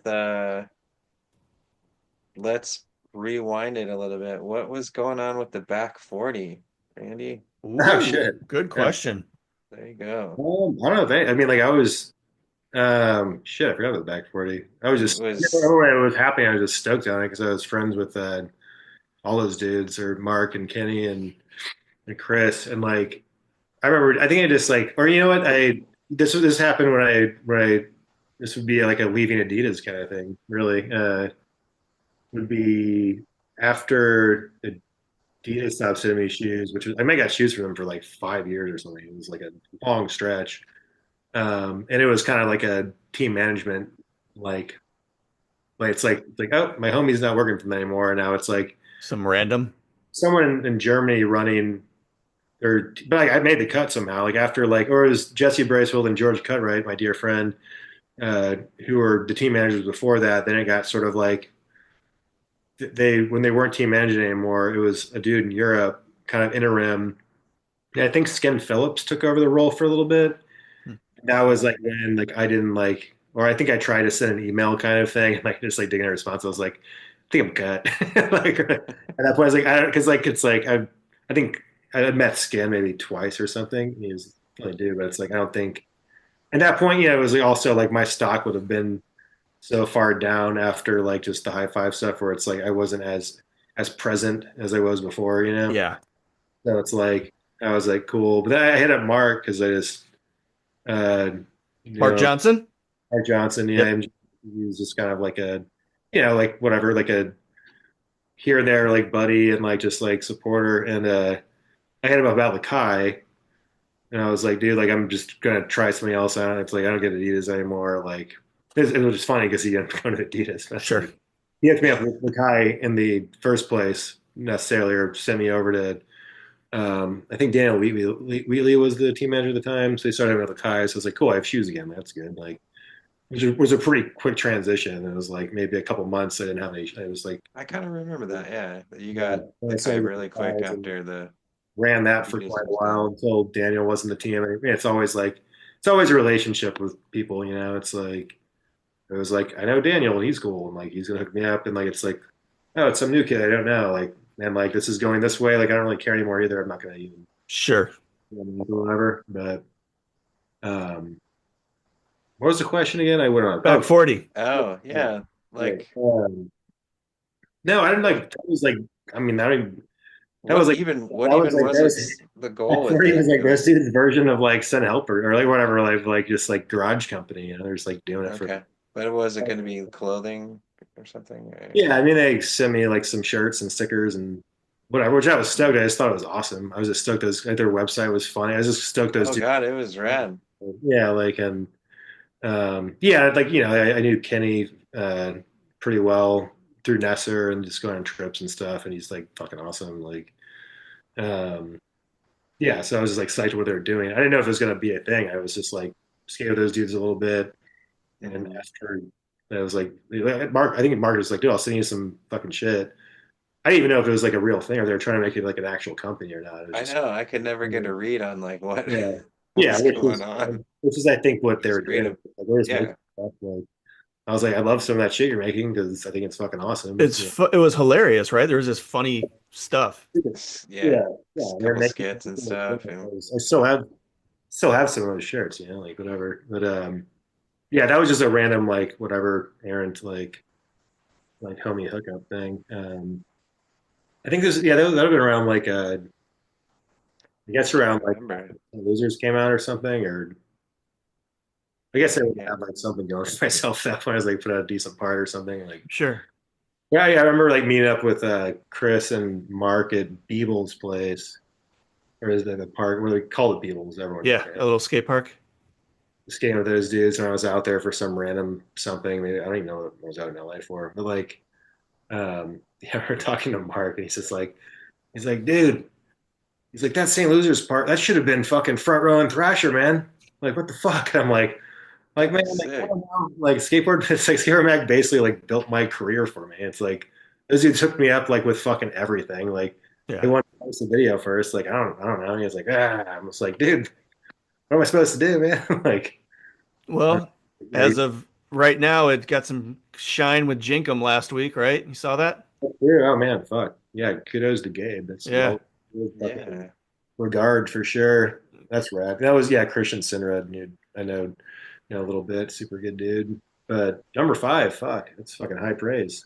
Yeah, number 5 on the list. It's like he picked the wrong videos. Either I was trying to think of shit that he like really missed, but like the real classics of shop videos are in there. There's probably a bunch that I mean, There was people. there's got to be some controversy there when there's like There was people That's chiming in. always Yeah, make a list of shit. Yeah. Yeah. and there were some good videos that didn't make the list. But if you're gonna do 10, you're only gonna do 10. So that's the way it Yeah. goes, right?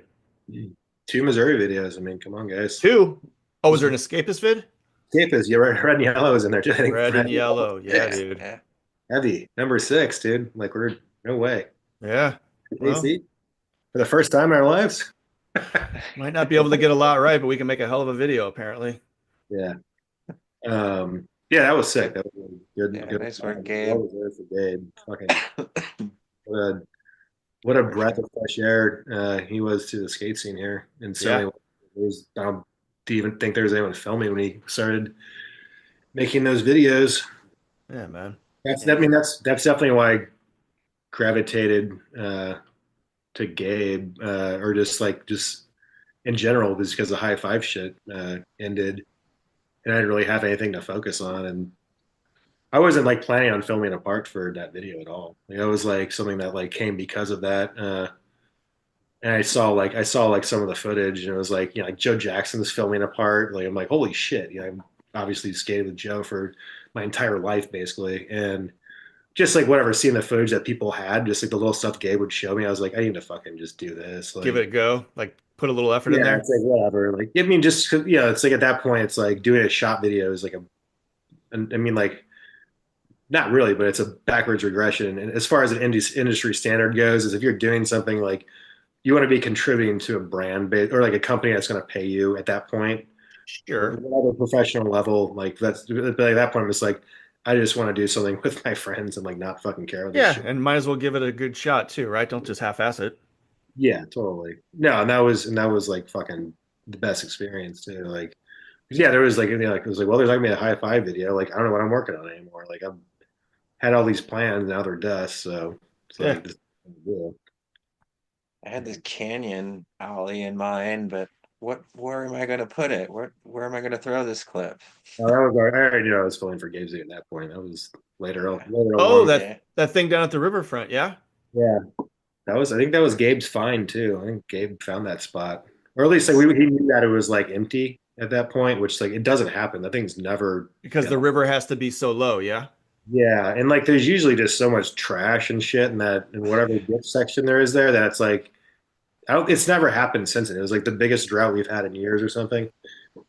It was just sand in there. So it was like everything that was like trash and logs and where the fuck tires that would usually be on there is just like washed out into the Mississippi. It's just like literally just sand. So it was like at some point it was so dry and barren that it was just sand. So we just swept it out and like the runway was there where it's like I didn't even like look at that gap actually. We were just like looking at how it's like maybe we could build something on the ditch while this is still like so low. And like Gabe actually pointed out to me, he's like, huh, like just like doing this, like what? I'm like no. Well, at that point it wasn't even like we hadn't like swept it out yet. So it's like that's not even consideration, right? Trying to find a place to even like do anything with it. But yeah, it's like like we realized that there was like actual runway and like kind of roll-ins and stuff, and I was like, dude, that might work. I don't fucking know. Like Oh, wow.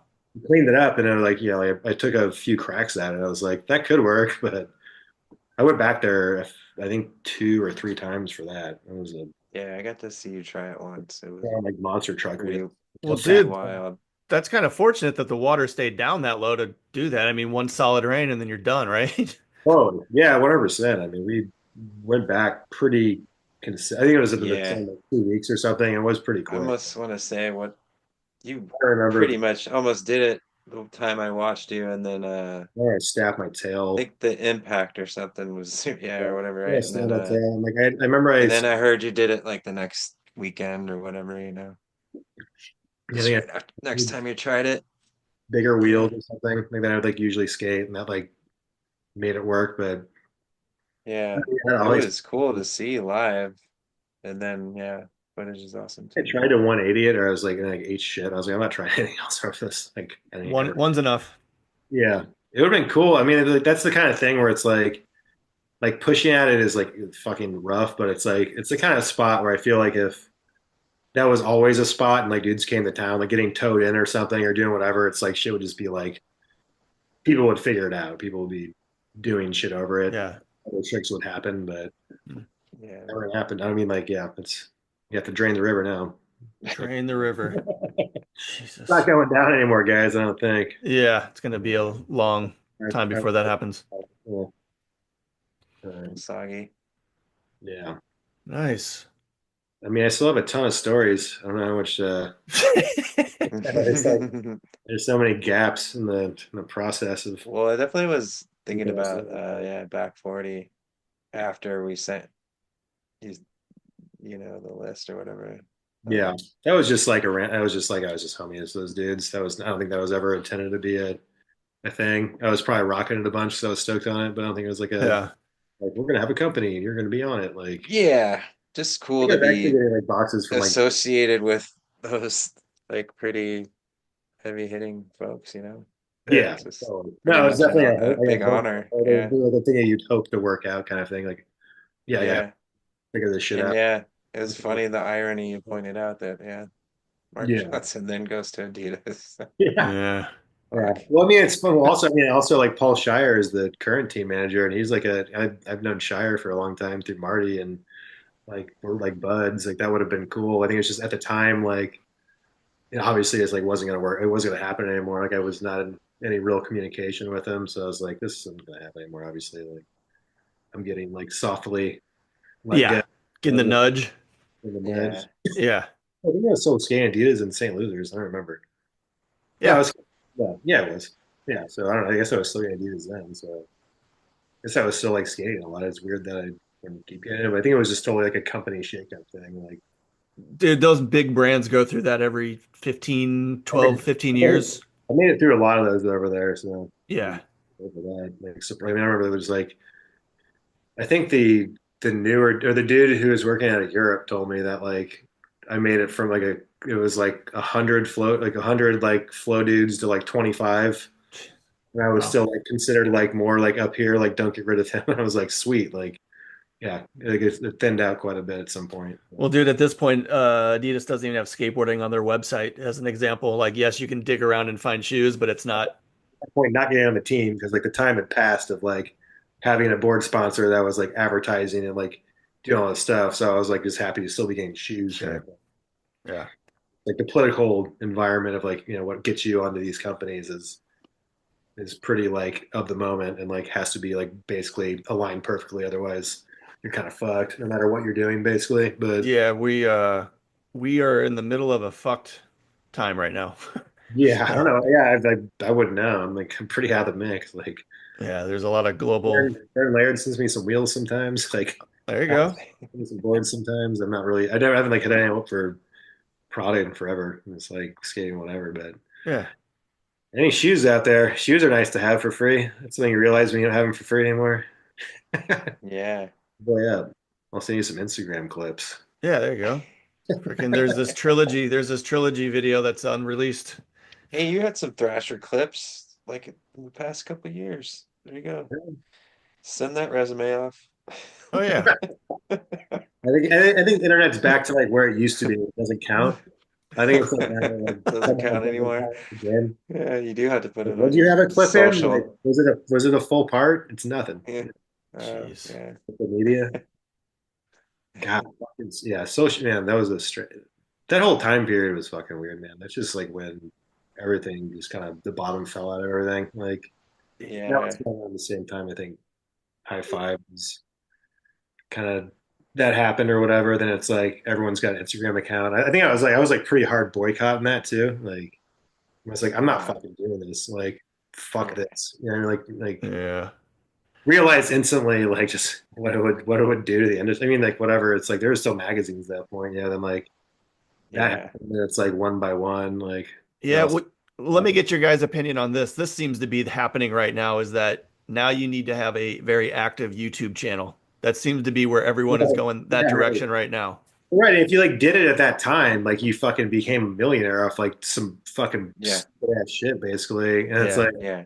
like good for you if like but it's like whoever was not doing the real work of skateboarding at that point were Yep. the ones who started to make any sort of like profitable career off it, and everything else got sunk basically. All like the core industry of things, the magazines, and like what sort of like made the thing work, like took a pretty quick fall, and Yeah. just then everyone's just giving whatever their fucking content is to like this faceless corporate app. It's just like reducing everything to what it is, and Yep. like yeah, that was just like hard. That was super hard to watch. Like what the fuck, like we're giving literally the stuff that we work for, that that these magazines pay us for, and that like they get paid for, and like this is how the industry is completed basically is by that sort of dynamic and that business relationship. And then it's like all of a sudden like it's like cool. Is like fucking like Instagram gonna pay for our hotels or like who's like who's Yeah. doing what here? Like how does this work?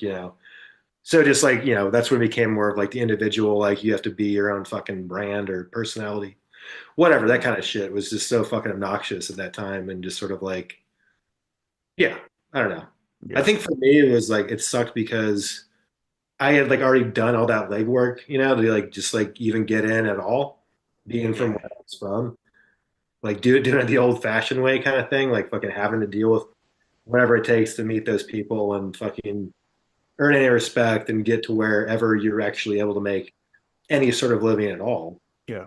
And like all of a sudden, it's just sort of like basically getting backspaced out, where it's like, like whatever. It's like if I hit up like say like Jamie Owens for something at skateboarder, he's like, fuck yeah, let's do that. Or it's like if I hit up like Swift or just whoever at skateboarder, Kevin Wilkins, like let's do this article. They're like, yeah, fuck yeah, we'll get this in. Like you guys do this, clear as day, right? It's like then it's like where do we even like how do we even do this anymore? It's like, well, I Yeah. guess I gotta fucking like just like put all my shit on the internet for people to. I don't know. There was a weird like static period there. Where it was just like so over it, like just so like just pissed off that like that everyone was like sort of like biting on that, like or it's like Yeah. everyone was going that route. I think they were all grasping at straws ultimately, and they were hoping that something would take. Yeah, I think I mean it's foresight, people, but it's like Yeah. yeah, like, you just don't want to see it go that way. You're just like no, it's like you're fucking you're giving in to the wrong entities. Yeah, for sure. Hey, you actually touched on something I did want to ask you about. I think you did an interview with Chris Naracco a while ago, maybe 10, 15 Probably, years. yeah, yeah, But but you were specifically talking about people people creating content, footage, photos of where they're from, different areas, and the Mhm. reason for it. Do you remember what that was for? I remember reading it and I was like, oh, that's pretty spot on. Maybe That's Skateboard Mag, maybe? no, wasn't it like an online thing? Maybe. Matt, do you remember reading that or seeing that? Narako was Narako was on the first Birdhouse trip to Australia with us.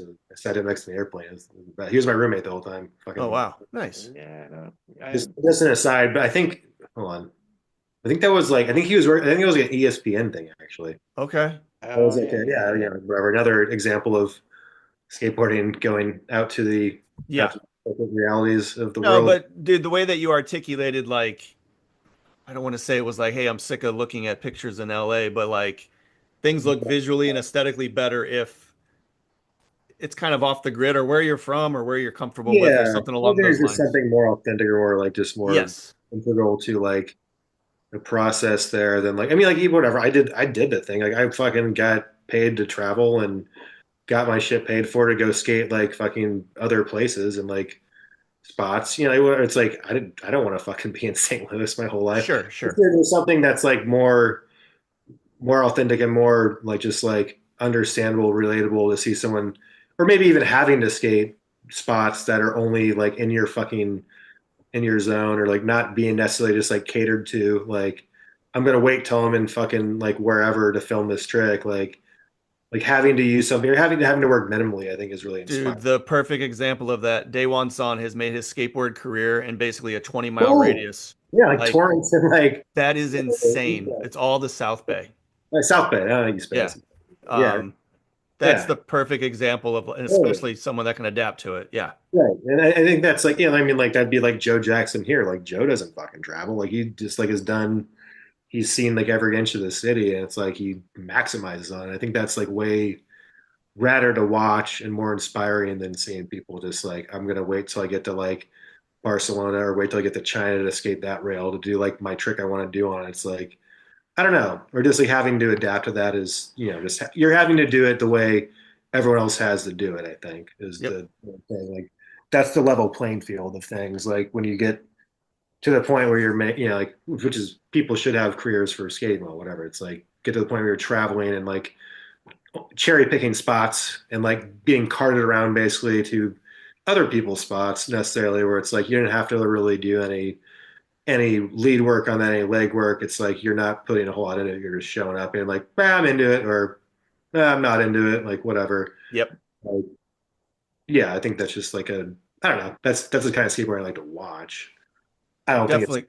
it is. Like I wouldn't want to do that forever. It's it's like going. It's like when I go to LA or when I go to other places in general. Like it's like I remember for a long period of time I would just get taken to like the shittiest thing available because they're like you're the dude who skates the Oh, you're the shitty spot guy? shitty spots guy. I'm like no, no. I'm just like I'm not. I don't want to skate that shit. I have to. It's like there's like a it's a very fucking like wide margin of like desire there. It's like no, it's like I skate because it's like what's available, and it's like not that it's not fun to do that, but it's like I'm in fucking LA. I want to skate a schoolyard. I want to go to like fucking For Silverlake. sure. Yeah. Yeah, that makes sense. Whatever. Yeah, Yeah. it's all fine. It's like whatever. I'm just kind of joking, but that would happen a lot. Like we did, and like just because I was there, they're like, oh, I want to get like a photo on the spot for a while, and like it seems like you'd be able to skate it. That makes sense if it's a photographer or whatever. But then you're with a bunch of other dudes who don't want to be at like whatever shitty spot, and you're just like, well, I guess I have to skate the shitty one. Some fucking crusty Yeah. quarter pipe It bank. sounds, Like, this might sound corny. Do you feel like that did help you skate maybe a more crusty spot in LA oh, for when sure. you're like trying to skate with It's night and day. whoever your crew you're skating with? You Here is notice like like, way oh, worse than, I mean, like whatever. Like I think everywhere this side of the United States is worse than LA. I mean, LA's spots that are shitty are for the Dude, it all starts in Columbia West. It gets smoother. yeah, Like exactly. seriously. The rest, like the old post-industrial sort of thing wears off going that way, and that's just like history and time. But like, yeah, that's like that. St. Louis is kind of like one of the last. Like Kansas City does have some of that stuff, but not a lot Some. of. But then you also got Denver vibes in Kansas City too, you know?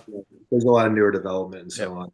Yes, it's a little smoother, but they have whatever. They have fucking crusty spots too. Yep. Like they're not that, but there is like something in St. Louis where it's just so fucking old. It's like it literally is just like the East Coast. It's like oh yeah. unless you're in the suburbs or whatever. So if you're in the city, it's like you're skating fucking America in the early 1800s, basically, or whatever. Yeah. Like Uh, every other city that's built out, like New York, Boston, Philly, St. oh Louis. That's kind of yeah, the way it goes down. Chicago. Ohio has that shit, Yep. like 100%. But no, I mean it's just, I mean obviously love that shit, but I also love like smooth ground and like just cruising Yeah. around in a big wide open space and not having to think about what I'm doing. Like,